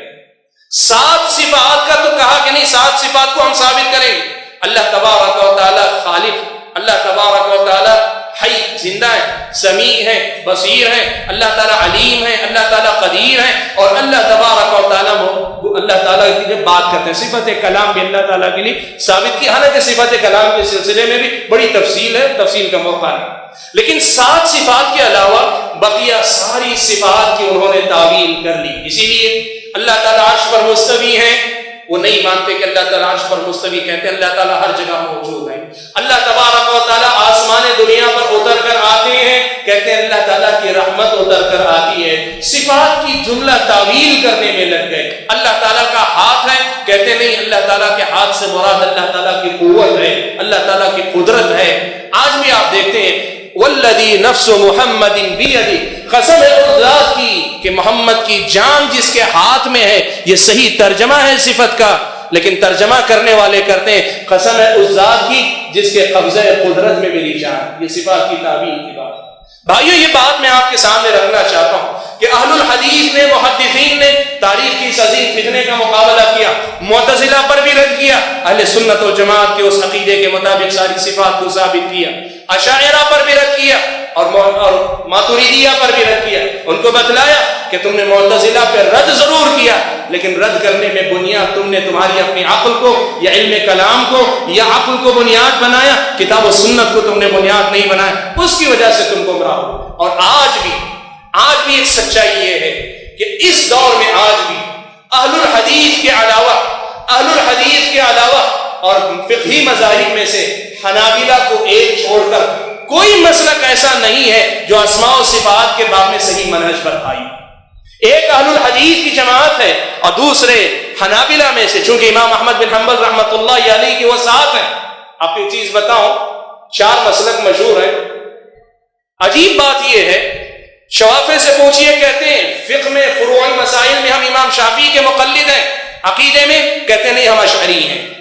امام حنیفہ کے مقلدین سے پوچھیں، کہتے ہیں کہ ہم فقہ میں امام ابو حنیفہ کے مقلد ہیں، عقیدے میں امام ابو حنیفہ کہتے نہیں ہم ابو منصور ماتریدی کی کتابیں ہیں۔ مالکیہ سے پوچھئے، وہ بھی اشاعرہ اور ماتریدیہ کے ساتھ ہی جاتے ہیں۔ ایک حنابلہ ہیں جو کہتے ہیں کہ فقہ عقیدے میں بھی اور فقہ میں بھی ہم امام احمد بن حنبل کے موقف پر ہیں، ان کے مسلک پر ہیں۔ تو صرف ایک امام احمد بن حنبل رحمۃ اللہ علیہ کے نام لیوا جو مسلک کے لوگ ہیں وہ اور اہل الحدیث کی جماعت ہے۔ یہ 2 جماعتیں ہیں جو آج بھی صحیح منہج کے یا صحیح عقیدے پر قائم ہیں، اسماء و صفات کے باب میں گمراہی سے پاک ہیں۔ بھائیو میں یہ بات واضح طور پہ ذکر کرنا چاہتا ہوں کہ اہل الحدیث کی یہ تاریخ ہے، یہ اہل الحدیث کی تاریخ ہے کہ ہر دور میں انہوں نے اسلام کی صحیح ترجمانی کرتے ہوئے اپنے آپ کو آگے بڑھایا۔ بھائیو اہل الحدیث کا ایک مسئلہ اور بھی ہے جو ہندوستان کے اندر خاص طور پہ سب سے زیادہ، اب تک جو مسائل میں نے ذکر کیے یہ مسائل اہل الحدیث کی تاریخ کے ہیں، لیکن چونکہ ہندوستان میں ان سب مسائل کو زیادہ شہرت حاصل نہیں ہوئی، اس لیے محدثین کا یا اہل الحدیث کی تاریخ کا یہ حصہ لوگوں کو زیادہ تر معلوم نہیں یا اس سے دلچسپی نہیں۔ ہاں اہل الحدیث کا ایک میدان یہاں بہت زیادہ نمایاں ہوا ہے، وہ ہے رد تقلید کا، وہ ہے رد مسلک پرستی کا یا مذہبی عصبیت کی تردید کا۔ یاد رکھیں یہ مسئلہ کیا ہے، آپ یہ بات یاد رکھیں، محدثین کا یہ طرز رہا ہے، صحابہ کا طریقہ تھا، تابعین کا طریقہ تھا، تبع تابعین کا طریقہ تھا کہ مسائل کوئی بھی آتے، عقائد تو عقائد، فقہی مسائل بھی، اور فقہی مسائل سے مراد دین کے جو عملی احکام ہیں، نماز، روزہ، زکوٰۃ، حج وغیرہ، یا حرام و حلال کی تفصیلات ہیں، تجارت کے مسائل، نکاح کے مسائل، طلاق کے مسائل، خلا کے مسائل، وراثت کے مسائل، ان سب مسائل کے اندر جو تفصیلی احکام ہیں، اہل الحدیث کا منہج یہ ہے کہ ہر دور میں وہ صحابہ کے منہج ہی پر چلنے کو ترجیح دیتے ہیں۔ اور صحابہ کا منہج کیا تھا؟ صحابہ کا منہج کیا تھا؟ حضرت ابو بکر صدیق رضی اللہ تعالیٰ عنہ کا یہ منہج تھا، جب بھی کوئی مسئلہ پیش آتا فوراً صحابہ کو اکٹھا کرتے، کہتے کہ بتاؤ کیا اس مسئلے میں پیارے نبی صلی اللہ علیہ وسلم سے کوئی حدیث تمہارے علم میں ہے؟ اگر وہ معلوم ہوتی اس کے مطابق فیصلہ کر دیتے، اور اگر نہیں ہوتی تو پھر حضرت ابو بکر صدیق رضی اللہ تعالیٰ عنہ لوگوں سے معلوم کرنے کی کوشش کرتے۔ لوگ اگر کوئی مسئلہ بتاتے کہ اللہ کے نبی نے فلاں موقع پہ یہ فیصلہ کیا، اس کے مطابق فیصلہ کرتے۔ محدثین کا نہج یہی تھا کہ وہ علم حدیث پڑھتے پڑھاتے، حدیثوں کو روایت کرتے، کوئی بھی مسئلہ درپیش ہوتا تو چونکہ حدیثوں کا پورے ان کے پاس ایک علم ہوتا ہے، ایک ذخیرہ ہوتا ہے، تو حدیث تلاش کر کے اس کے مطابق فتویٰ دے دیا کرتے تھے۔ شیخ ابن باز رحمۃ اللہ علیہ نے بڑی پیاری بات کہی ہے کہ ہر دور میں یہ بات رہی ہے کہ جو آدمی پیارے نبی صلی اللہ علیہ وسلم کی احادیث اور صحابہ اور تابعین کے آثار کا جتنا بڑا عالم ہوگا وہ اجتہاد سے اتنا ہی زیادہ بے نیاز ہوگا.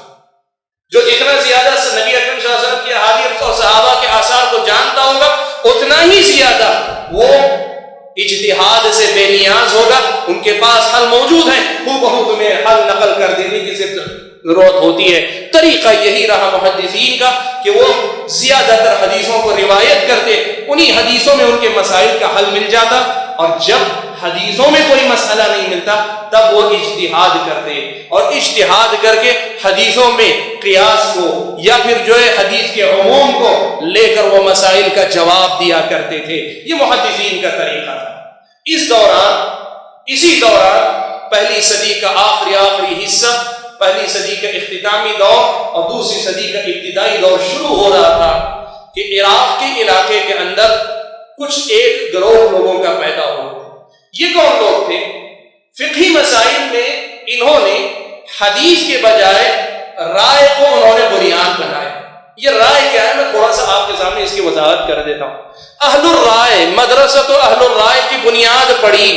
یہ کون تھے, یہ کیا معاملہ تھا؟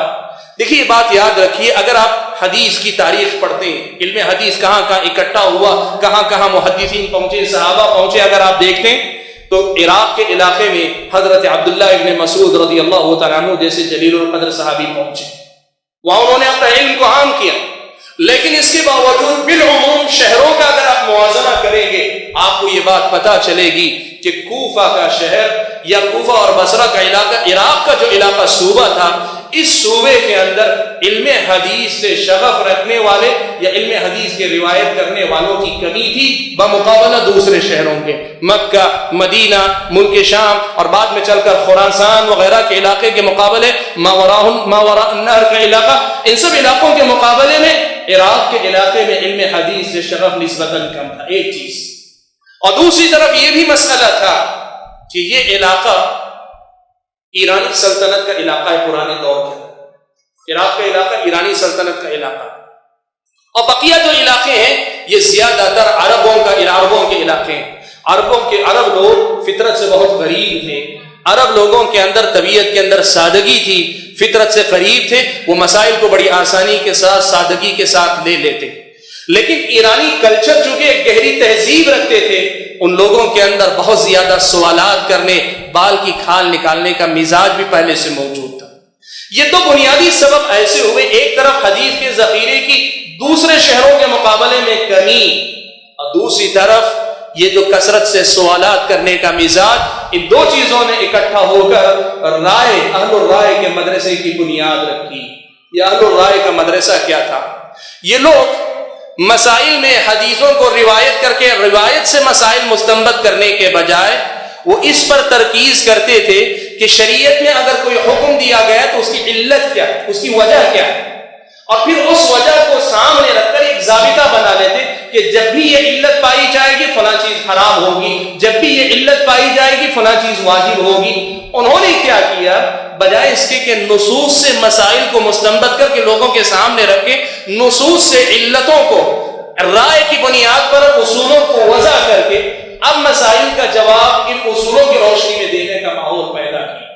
پہلے جب یہ بات پھیلی, اہل الرائے کو رواج ملنے لگا, محدثین کی جماعت نے پہلے دن سے اس سے اختلاف کیا, کہا یہ پیارے نبی صلی اللہ علیہ وسلم کا منہج نہیں رہا, صحابہ کا طریقہ یہ نہیں رہا. صحابہ اجتہاد کرتے تھے, لیکن کب کرتے تھے؟ قرآن و سنت کے حوالے پورے تلاش کرتے, جتنی استطاعت ہے پوری محنت کرنے کے بعد جب گنجائش نہیں رہ جاتی تب جا کے ضرورت پہ اجتہاد کرتے. یہ صحابہ کا منہج نہیں تھا کہ پہلے ہی سے اصول وضع کر کے رکھ دیے جائے اور ان اصولوں پہ تول کر لوگوں کو فتوے دیے جائیں. اہل الرائے کا یہ مدرسہ یہی آگے چل کر امام ابو حنیفہ رحمۃ اللہ علیہ کے مسلک کی بنیاد بنا. امام ابو حنیفہ رحمۃ اللہ علیہ کے مسلک کی بنیاد بنا.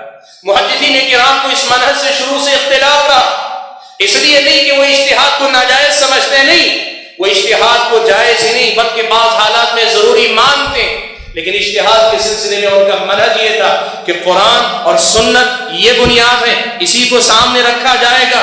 رہے وہ مسائل جن کا واضح جواب قرآن و سنت نہ مل سکے، اس لیے کہ مسائل نئے نئے آتے ہیں، حالات بدلتے رہتے ہیں، ان حالات میں اجتہاد کیا جائے گا اور اجتہاد کی بنیاد بھی نصوص پر رکھی جائے گی۔ لیکن اس کے مقابلے میں وہاں بنیاد رائے پر تھی، اور بعد کے دور میں ہوا کیا میں آگے چل کر آپ کو بتاؤں گا۔ نہ صرف یہ کہ اس پر بنیاد رکھی گئی، آگے چل کر معاملہ اور زیادہ سنگین ہو گئے۔ میں یہاں ایک مسئلے کی وضاحت کر دوں۔ ابتدا میں محدثین کی جب جماعت کا ذکر ہوتا تھا، ان 4 اماموں میں سے 3 امام مالک، امام شافعی اور امام احمد بن حنبل رحمۃ اللہ علیہ، یہ اہل الحدیث کے مدرسے ہی میں شمار ہوتے تھے۔ امام ابو حنیفہ رحمۃ اللہ علیہ البتہ شروع سے اہل الحدیث کے مذہب سے باہر اہل الرائے کے مدرسے میں شمار کیے جاتے تھے۔ شہرستانی ایک عالم دین گزرے ہیں، انہوں نے کتاب لکھی الملل والنحل۔ الملل والنحل میں شہرستانی نے یہ بات نقل کی، یہ بات واضح کی الملل والنحل کے اندر شہرستانی نے کہ ثم المجتہدون من امت محمد صلی اللہ علیہ وسلم کی امت میں جو مجتہدین بعد میں پیدا ہوئے وہ 2 گروہ تھے۔ پہلا گروہ محدثین کا تھا، اور محدثین کا تذکرہ کرتے ہوئے جو لوگ اس زمرے میں آتے ہیں اس میں ان تینوں کا نام ذکر کیا، امام مالک کا، امام شافعی کا، امام احمد بن حنبل رحمۃ اللہ علیہ کا، اور دوسرے مدرسے کا تذکرہ کیا کہ یہ اہل الرائے کا مدرسہ ہے۔ محدثین کو اس مدرسے سے شروع سے اختلاف رہا، لیکن پھر بھی یہ اہل السنہ والجماعت کے مذاہب میں شمار کیے جاتے رہے، مدرسہ تو اہل الرائے۔ پھر کیا ہوا؟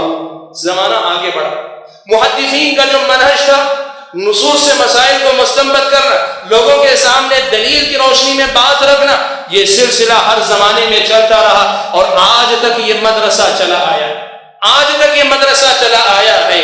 لیکن بقیہ جو 4 مذاہب ہیں، ان میں سے 3 جو ابتدا میں اہل الحدیث میں تھے، بعد کے دور میں ہوا یہ کہ امام ابو حنیفہ رحمۃ اللہ علیہ کے جو شاگرد ہوئے، ان میں سے بہت سارے لوگوں نے بعد میں چل کر اور انہی کے نقش قدم پر چل کر ان 3 مذاہب کے علماء نے ایک طریقہ اپنایا۔ وہ کیا ہے؟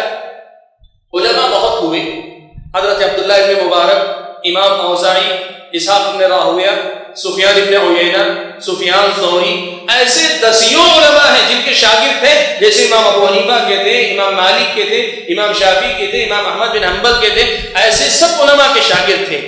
لیکن مختلف اسباب ہیں جن کی وجہ سے ان 4 مذاہب کو زیادہ فروغ حاصل ہوا، 4 مذاہب کو زیادہ فروغ حاصل ہوا۔ ورنہ مذہب کے طور پہ کہ امام مالک کا یہ قول ہے، امام شافعی کا قول ہے، امام اوزاعی کا قول بھی ذکر کیا جاتا ہے، اسحاق بن راہویہ کا قول بھی ذکر کیا جاتا ہے۔ جو لوگ یہ کہتے ہیں کہ 4 ہی مذاہب برحق ہیں، ان کو امام ترمذی کی سنن پڑھنی چاہیے۔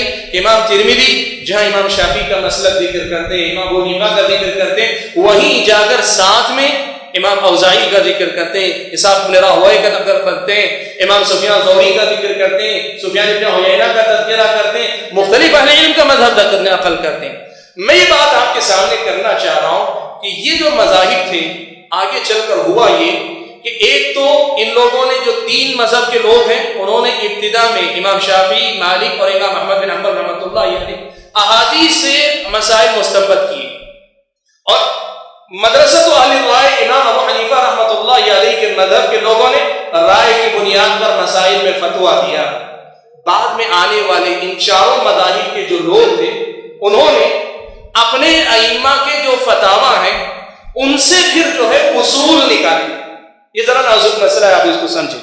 ان مسائل جو فتوے انہوں نے دیے، فتوے کی اصل کو بنیاد بنانے کے بجائے فتوے کی جو علت سمجھ میں آئی، فتووں کی روشنی میں اصول وضع کیے، جس کے نتیجے میں فقہ حنفی کے اصول، اصول الفقہ الحنفی، فقہ مالکی کے اصول، اصول الفقہ المالکی، فقہ حنبلی کے اصول، اصول الفقہ الحنبلی، فقہ شافعی کے اصول، اصول الفقہ الشافعی، یہ تمام اصول وجود میں آئے، اور بعد میں چل کر 4ویں صدی کے آتے آتے یہ صورتحال ہو گئی کہ اب فقہ کے نام پر ایک طرف تو اہل الحدیث کا مدرسہ وہ اپنے تسلسل کے ساتھ باقی، اور دوسری طرف یہ 4 مسلک کے لوگوں نے کیا کیا، یہ جو اصول مستنبط کیے، اپنے اپنے مسلک کے اصولوں کے مطابق فتوے دینے کو بنیاد بنا لیا، اور یہی چیز آگے چل کر پھر مسلک پرستی کی شکل اختیار کی۔ پھر اسی چیز نے آگے چل کر یہ شکل اختیار کی کہ لوگوں نے یہ کہہ دیا کہ پرانا زمانہ علماء کا زمانہ تھا، اب علم رخصت ہو گیا، علماء کا دور رخصت ہو گیا، اب آنے والے ہر آدمی کے لیے تقلید فرض عین ہے۔ اب کوئی آدمی قرآن کی بات، حدیث کی بات نہیں کر سکتا۔ اگر کوئی قرآن کی یا حدیث کی بات کرتا ہے تو وہ گمراہ انسان ہے۔ اب جو بھی ہوگا صرف مسلک کی بات ہوگی، اب جو بھی ہوگا صرف اپنے مسلک کی بات کی جائے گی، اور یہی چیز آگے چل کر پھر مسلک پرستی کی اس بدعت کی شکل اختیار کی کہ جس کے نتیجے میں لوگوں نے یہ طے کیا 4 مذاہب ہیں، چاروں برحق ہیں، چاروں میں سے کوئی بھی آپ اپنا سکتے ہیں، لیکن 4 سے باہر نہیں ہو سکتے، 4 سے باہر نہیں ہو سکتے۔ یہ رخ انہوں نے اختیار کیا۔ محدثین نے جس طرح اہل الرائے سے اختلاف کیا تھا، بالکل اسی طریقے سے بعد کے دور میں یہ 3 مذاہب کے لوگ بھی جب احناف کے طریقے پہ چل کر وہ خود بھی ایک محدود مذہب کے اندر اپنے آپ کو قید کر لے گئے، ان ائمہ کا جو منہج تھا قرآن و سنت سے مسائل کو مستنبط کرنے کا، اس منہج کو جب انہوں نے چھوڑ دیا تو محدثین نے ان کے خلاف بھی محاذ سنبھالا، تقلید پر رد کیا، کہا عام آدمی مسائل علماء سے پوچھ کر عمل کرے گا، یہ برحق ہے، لیکن یہ کہہ دینا کہ آج کے بعد اجتہاد کا دروازہ بند ہے، آج کے بعد ہر آدمی پر تقلید واجب ہے، آج کے بعد ہر آدمی کو چاروں مسلک میں سے کسی ایک مسلک کا پابند ہونا چاہیے، یہ غلط ہے۔ اس بات کو اہل الحدیث نے بڑی شدت کے ساتھ رد کیا۔ اہل الحدیث نے ایک انصاف کا کام کیا، وہ انصاف کیا تھا؟ کہا چاروں مسالک میں جن علماء نے بھی محنت کی تمام کی محنتوں سے فائدہ ہم اٹھائیں گے۔ امام شافعی اور ان کے مسلک کی جتنی کتابیں، امام ابو حنیفہ اور ان کے مسلک کی جتنی کتابیں، جو بھی کتابیں، تمام لوگوں کی علمی کاوشیں، محنتیں، ان کی قدر بھی کریں گے، اور ان کی کتابوں سے قرآن و سنت کی روشنی میں جو بات صحیح نظر آئے گی ہم اسے اپنائیں گے، اسے قبول کریں گے، اسے پڑھیں گے، اسے پڑھائیں گے، لیکن بنیاد ترجیح کی ہمیشہ قرآن و سنت ہوگی، دلیل ہمیشہ قرآن و سنت کی ہوگی، مسلک پرستی کی بات نہیں چلے گی۔ یہ وہ بنیاد ہے جو ہندوستان کے اندر زیادہ مشہور ہوئی۔ آپ کو میں بتاؤں، اس ملک کے اندر یہ صورتحال تھی کہ ابتدا میں وقت میرے پاس جو رہ گیا 10 منٹ میرے وقت میں صرف باقی رہ گئے، مجھے دیے گئے وقت میں صرف 10 منٹ رہ گئے، میں بڑی تیزی کے ساتھ آپ کے سامنے رکھنا چاہتا ہوں کہ اس ملک کے اندر کئی وجوہات تھے جس کی وجہ سے فقہ حنفی کا رواج زیادہ ہوا۔ تقریباً آج سے 150 سال پہلے، 100 سال پہلے پھر سے اس مسلک پرستی کے خلاف بات ہوئی تو صورتحال یہ تھی کہ ایک عالم کے سامنے ایک عالم نے مسئلے کے دلیل کے طور پر حدیث پڑھ کر سنائی۔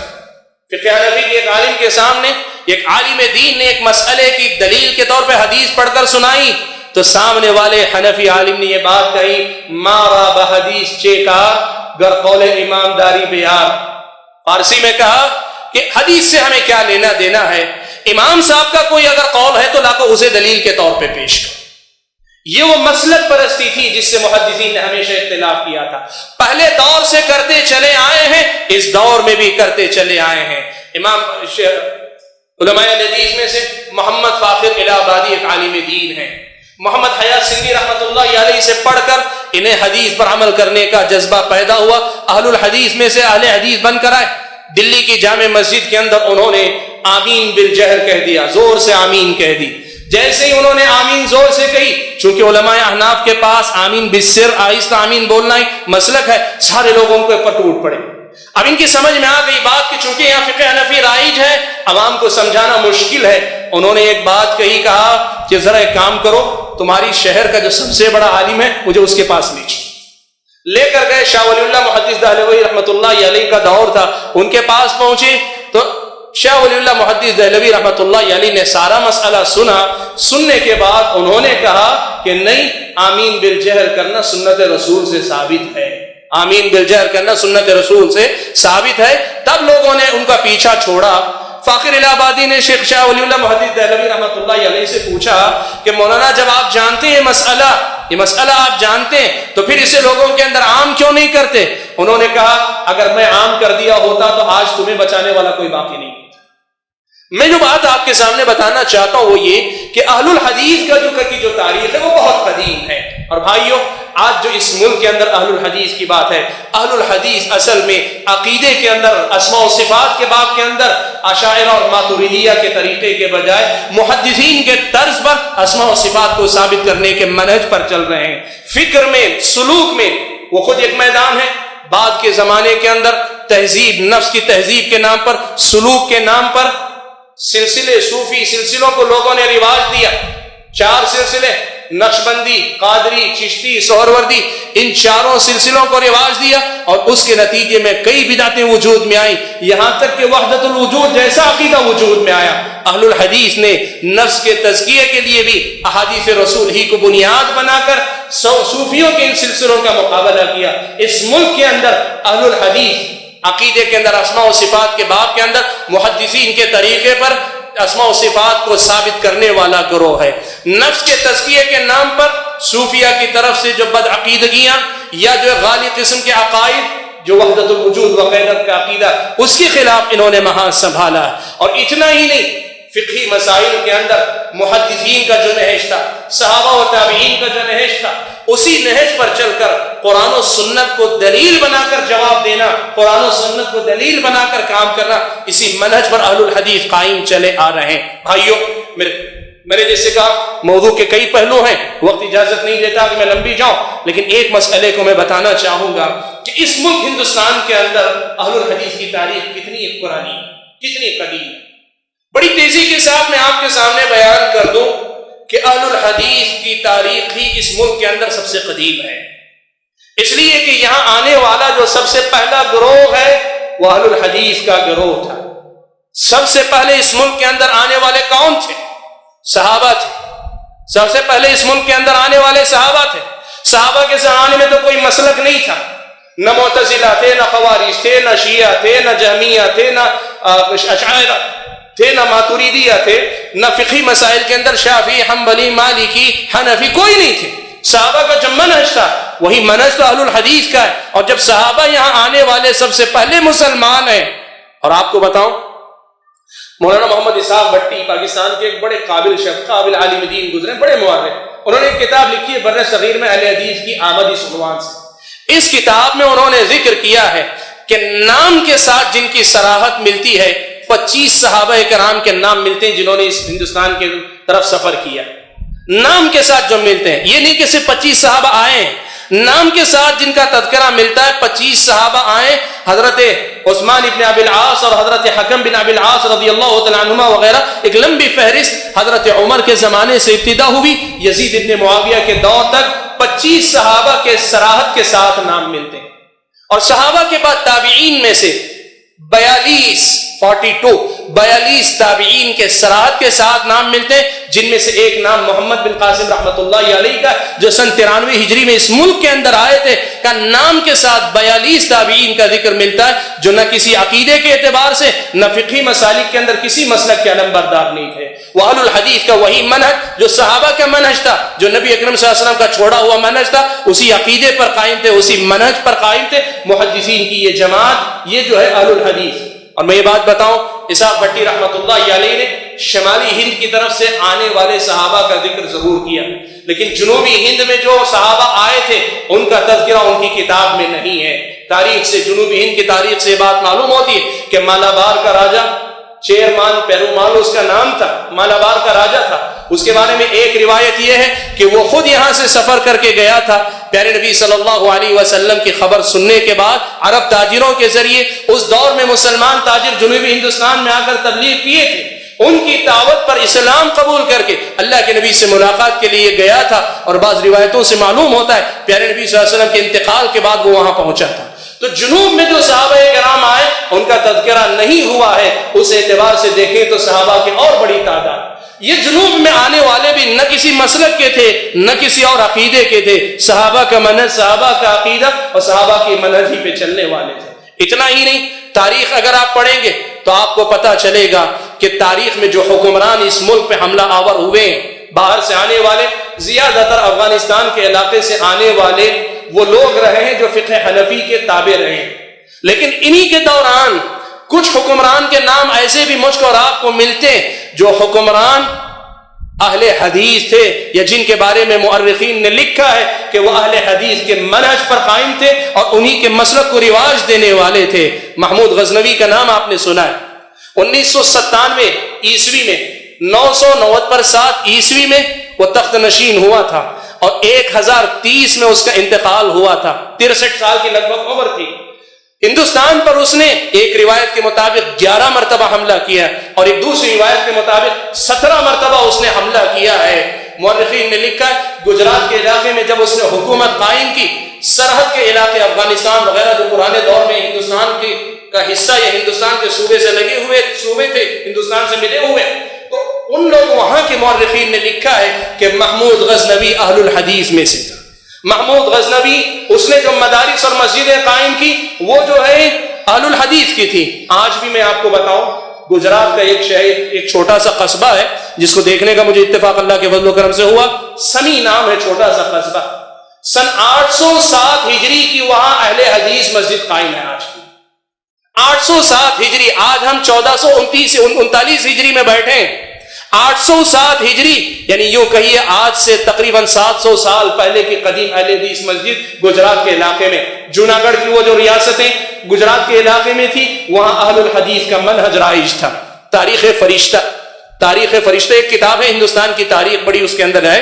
تاریخ فرشتہ میں اس کے حوالے موجود ہیں کہ گجرات اور مغربی ساحل کے کئی علاقوں میں جو منہج رائج تھا وہ اہل الحدیث کا منہج تھا۔ اور بعض مورخین نے لکھا ہے کہ ابن بطوطہ نے اپنے سفر نامے میں لکھا ہے کہ میں نے بعض شہروں سے گزرتے ہوئے دیکھا ہے کہ ان شہروں میں لوگ اسی طریقے پہ عمل کرتے ہیں جو طریقہ اہل الحدیث کا طریقہ ہے۔ اس ملک کے اندر تاریخ ہماری بہت قدیم ہے۔ اس ملک پہ حکومت کرنے والے جو خاندان رہے، ان خاندانوں میں خاندان تغلق بھی۔ تغلق خاندان کے 2 حکمران، محمد بن تغلق اور فیروز شاہ تغلق۔ محمد بن تغلق کا انتقال 1325 عیسوی کے اندر ہوا اور فیروز شاہ تغلق کا انتقال 1352 یا 51 عیسوی کے اندر ہوا ہے۔ یہ دونوں کے دونوں حکمران وہ ہیں جن لوگوں کے دور میں علامہ ابن تیمیہ رحمۃ اللہ علیہ کے شاگردوں میں سے بعض شاگرد ہندوستان آئے تھے اور ان کی دعوت سے متاثر ہو کر محمد بن تغلق نے اور فیروز شاہ تغلق نے اپنے دور کے اندر اہل الحدیث کے منہج کو اس ملک کے اندر رائج کرنے کی کوشش کی۔ بھائیو، اس ملک کے اندر اہل الحدیث کی تاریخ بہت عظیم ہے۔ اور رہی بات ماضی قریب کی، اگر تاریخ کی بات کریں، وقت میرا ہو چکا، لیکن میں آپ کے سامنے یہ بات ذکر کرنا چاہوں گا کہ یہاں اس ملک کے اندر ہماری تاریخ بڑی سنہری ہے، بڑی سنہری تاریخ ہے۔ ہم نے ہمہ جہت خدمات انجام دی ہیں۔ آزادی کے اندر مسلمانوں کی خدمات اور تاریخ کا حوالہ اگر دیکھیں، وقت اجازت نہیں دیتا، اسی موضوع پر آپ کے شہر حیدرآباد ہی میں ایک مرتبہ خطاب کر چکا ہوں۔ تاریخ ہندوستان کی آزادی میں علماء اہل حدیث کی خدمات کے نام پر میں صرف ایک حوالہ آپ کو دیتا ہوں، یہ غیر مسلم مورخ نے لکھا ہے، اہل حدیث کا نام لے کر لکھا ہے۔ وہ کہتا ہے کہ بر صغیر میں تاریخ صرف اور صرف اہل حدیثوں کی، وہابی بھی نہیں کہا، اہل حدیثوں کی۔ اور اس نے لکھا ہے کہ یہی وہ ایک جماعت ہے جس نے کبھی انگریزوں کے ساتھ سمجھوتا نہیں کیا، اور اکیلی ایک جماعت ہے جس نے 5 لاکھ سے زیادہ لوگوں کی قربانی آزادی کے لیے دی ہے۔ یہ غیر مسلم کی یہ شہادت ہے۔ جو لوگ کہتے ہیں یہ انگریزوں کی پیداوار ہے، یہ الزام ہے۔ تاریخ پڑھ کر دیکھو، پتہ چلے کس کی تاریخ ہے۔ اور بھائیوں، قربانیوں کی بات کریں، ایسی قربانیاں کہ آپ حیران رہ جائیں۔ اس ملک کے اندر ایک عالم، اہل حدیث عالم کی خدمات ایسی ہیں کہ جس کو تاریخ کبھی فراموش نہیں کر سکتی۔ ایک شیخ ثناء اللہ امرتسری رحمۃ اللہ علیہ، ایسی ہمہ جہت شخصیت ہے، ایسے بے مثال کارنامے، لوگ ان کے کفر کے فتوے دیتے تھے، پھر بھی وہ جا کے مسلمانوں کی طرف سے آریہ سماجیوں سے، عیسائیوں سے جا کر مناظرے کیا کرتے تھے۔ ایک مشہور مناظرہ چیلنج کر لیا، آریہ سماجیوں نے اعلان کر دیا، کہا کہ ہم مسلمانوں کو چیلنج کرتے ہیں، ہم سے مناظرہ کریں۔ ثناء اللہ امرتسری رحمۃ اللہ علیہ پہنچ گئے۔ جب مناظرے کے لیے وہ کھڑے ہوئے تو مناظر، عیسائی مناظر یا آریہ سماجی مناظر نے یہ کہا کہ آپ تو مسلمان نہیں ہیں، دیکھیں آپ کے لوگوں، آپ کے بارے میں لوگوں نے آپ کے مسلمانوں نے فتویٰ جاری کیا ہے کہ آپ کافر ہیں، ہم تو مسلمانوں سے مناظرے کی بات کر رہے ہیں، آپ مسلمان نہیں۔ انہوں نے کہا ٹھیک ہے، میں مان لیتا ہوں کہ یہ کافر ہے، مجھ پر کفر کا فتویٰ لگا ہے، اچھا بتاؤ مسلمان ہونے کے لیے کیا کرنا پڑتا ہے؟ کہا کلمہ لا الہ الا اللہ محمد رسول اللہ کا اقرار کرنا پڑتا ہے۔ کہا چلو میں اب نیا مسلمان ہوں، اشہد ان لا الہ الا اللہ واشہد ان محمد رسول اللہ، اب میں مسلمان ہوں، اب مجھ سے مناظرہ کرو۔ اپنوں کے ستم کو جھیل کر ہم لوگوں نے اس ملک کے اندر اسلام کی آبرو کی طرف سے دفاع کیا ہے۔ بھائیوں، میں یہ بات بتانا چاہوں گا، اس ملک کی تاریخ میں یہ حقیقت ہے، انگریزوں کے خلاف جہاد کا فتویٰ دینے والا سب سے پہلے عالم دین، اہل حدیث عالم دین مولانا عبدالعزیز دہلوی رحمۃ اللہ علیہ تھے، سب سے پہلے اہل حدیث عالم دین۔ قادیانیوں کے خلاف سب سے پہلے کفر کا فتویٰ دینے والے کہ یہ قادیانی کافر ہیں، یہ فتویٰ دینے والے مولانا محمد حسین بٹالوی اہل حدیث عالم دین تھے. اور اس ملک کے اندر ہم نے کیسی کی ہے میں آپ کے سامنے بتا نہیں سکتا، وقت ہوگا تو کبھی انشاءاللہ اس ملک کے اندر ہماری خدمات کیسی رہی اس پر میں بات کروں گا. لیکن ایک بات ضرور سنانا چاہوں گا، ہمارے اہل حدیث علماء کا یہ ماحول تھا، مہینوں اپنا گھر بار چھوڑ کر نکل جاتے، قصبے قصبے. آج ہم دعوت و تبلیغ کے سلسلے میں گھومتے ہیں، ہم جیسے لوگوں کو جو شہروں تک ہی پہنچ ہماری اتنی محنت کے بعد بھی، لیکن کبھی قریوں تک پہنچ جاتے ہیں، اندرونی علاقوں میں جاتے ہیں، وہاں 100 سال کے 150 سال کے اہل حدیث ہم کو ملتے ہیں، اور جب ان سے پوچھتے ہیں تو پتہ چلتا ہے فلاں اہل حدیث عالم آئے تھے، وہ آ کر ہماری بستی میں رہے تھے، ہفتہ 10 دن کے لیے رک کر انہوں نے محنت کی اور یہاں لوگوں کو اہل حدیث بنایا تھا. بڑی اچھی بڑی لمبی تاریخ ہے. بھائیوں، یہ اہل حدیث بنانا مسلک کی تبلیغ کی بات نہیں کہہ رہا ہوں میں یہ کہہ رہا ہوں کہ وہ جنہوں نے لوگوں کے عقائد کی اصلاح کی، لوگوں کے منہج کو درست کیا، پیارے نبی صلی اللہ علیہ وسلم کی سنت کو رواج دیا، سنت کو عام کیا، ہم ان کی بات کر رہے ہیں. ایک کتاب شاہ اسماعیل کی لکھی ہوئی تقویت الایمان، تقویت الایمان ایک اہل حدیث عالم کی لکھی ہوئی ایک کتاب، بلا مبالغہ ہزاروں لوگوں کی بلکہ لاکھوں لوگوں کی زندگی میں توحید لانے کا سبب بنی. عرب دنیا میں کتاب التوحید کا جو مقام ہے، ہمارے اپنے بر صغیر کے اندر تقویت الایمان نے وہی غیر معمولی کارنامہ انجام دیا. کتاب التوحید کو آج لوگ سعودی حکومت کی وجہ سے بہت زیادہ جانتے ہیں، لیکن تقویت الایمان کو بہت کم لوگ جانتے ہیں. ایک اہل حدیث عالم کی کتاب نے بلا مبالغہ سینکڑوں لوگوں کی جو ہے ایمان و عقیدے کی اصلاح کا فریضہ انجام دیا. میں آپ کے سامنے بتاؤں کیسی قربانیاں دیتے، صرف ایک مثال، صرف ایک واقعہ سناتا ہوں، ورنہ ایسے علماء کی مثالیں بہت ہیں. آپ کے اورنگ آباد سے قریب تقریباً 65 کلومیٹر پر ایک چھوٹا سا قصبہ ہے جس کا نام ہے داورواڑی. آپ وہاں جائیے، پورا کا پورا قصبہ آج بھی اہل حدیث ہے. یہ لوگ اہل حدیث کیسے ہوئے؟ بڑا دلچسپ واقعہ لیکن وہی عبرت انگیز واقعہ ہے. وہ کہتے ہیں کہ ایک عالم دین وہاں آئے، ساری بستی قبر پرستی میں ڈوبی ہوئی تھی، ساری بستی قبر پرستی میں ڈوبی ہوئی تھی. انہوں نے آ کر توحید کی بات رکھی، بستی والوں نے گھیر لیا، مارنے پہ تل گئے، سب ہو گئے. کہتے ہیں کہ وہاں ایک بڑے پہلوان صاحب تھے، ہمیشہ گھوڑے پہ سوار ہو کر گھوما کرتے تھے. لوگوں نے کہا خیر شکر مناؤ، خیر ہوئی کہ وہ بستی میں موجود نہیں، اگر وہ آ جاتا تو آج تمہاری حالت ہو جاتی، آج تمہیں زندہ نہیں چھوڑتا. انہوں نے مولانا نے سمجھ لیا کہ اس کا مطلب یہ ہوا کام ان پہ نہیں اس پہ کرنا ہے، اصل کام اس آدمی پہ کرنا ہے.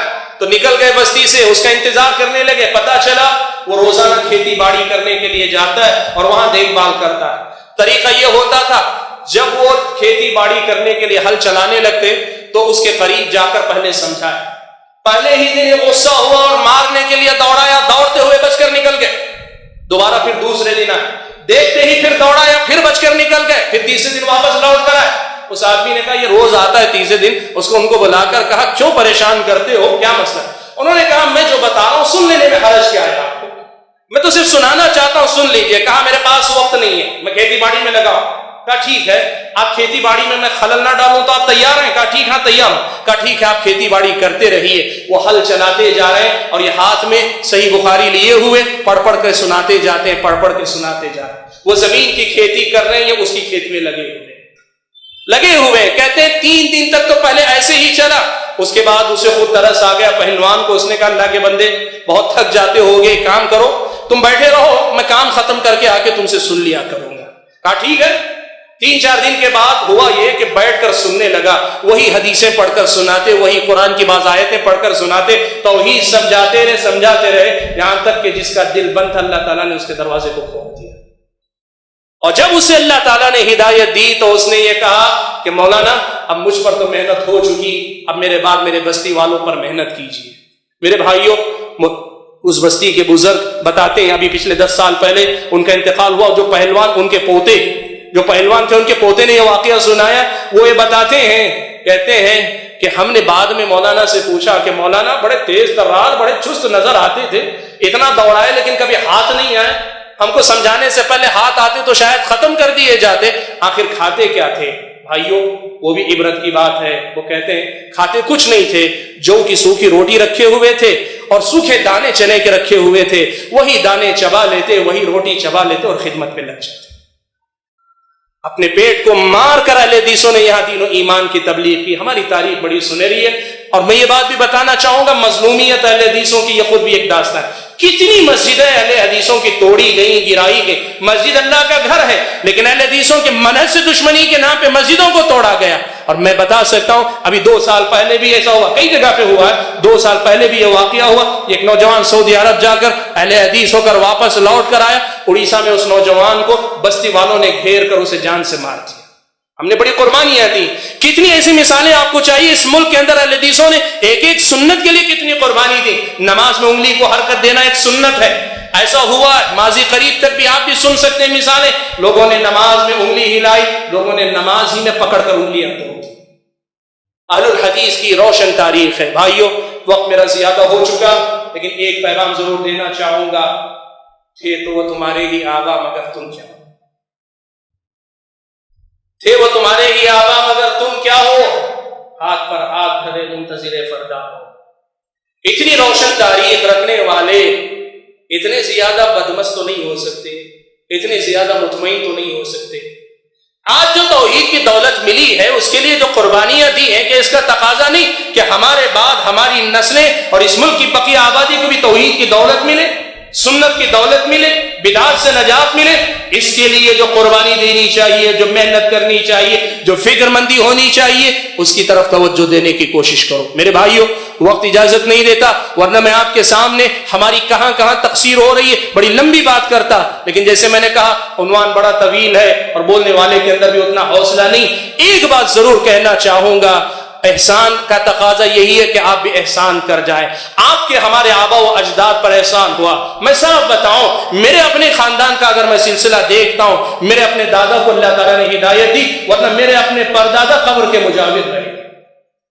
آپ کے اپنے خاندان میں دیکھیں، آپ کے والد ہوں گے، آپ کے دادا ہوں گے، زیادہ دور نہیں اسی شرک کی بستی میں، یہی بدعتوں میں پل کر یہاں ہم جیتے تھے. اللہ تعالیٰ کے فضل و کرم سے توحید کی دولت ملی ہے، سنت کی دولت ملی ہے. اس سنت کو عام کرنے کی فکر کرو. میں اپنی بات کو ختم کرتے ہوئے اللہ تعالیٰ سے دعا کرتا ہوں کہ اللہ تعالیٰ مجھے اور آپ کو اپنی جڑوں کو، اپنی تاریخ کو یاد رکھ کر مستقبل میں ہمت و حوصلے کے ساتھ کتاب و سنت کی تعلیمات کو عام کرنے والا مسلمان بنائے. صحیح عقیدے کو اس قوم تک پہنچانے کی توفیق عطا فرمائے. اللہ تعالیٰ کے بندوں کو اللہ تعالیٰ سے لا کر جوڑنے کی ہمیں توفیق عطا فرمائے. اللہ تبارک و تعالیٰ مسلک پرستی کو اور سیاسی جنگ اور سیاسی محاذ آرائی کے مزاج کو اس امت سے رخصت کر دے.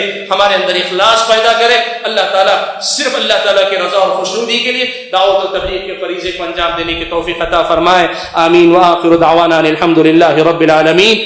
میں آخر میں ذمہ داران کا شکر گزار ہوں، اور خاص طور پر میرے بعد جو مقرر ہیں شیخ طاہر سنابی حفظہ اللہ، ان سے بھی معذرت خواہ ہوں کہ ذرا عنوان شوق والا تھا تو ذرا میری سانس بھی لمبی ہو گئی، میں نے ذرا گفتگو لمبی کر لی. انشاءاللہ اگلے کسی پروگرام میں ہم ساتھ رہے تو یہ قرض رہے گا میرا، اپنے 15 منٹ میں آپ کو دے دوں گا انشاءاللہ.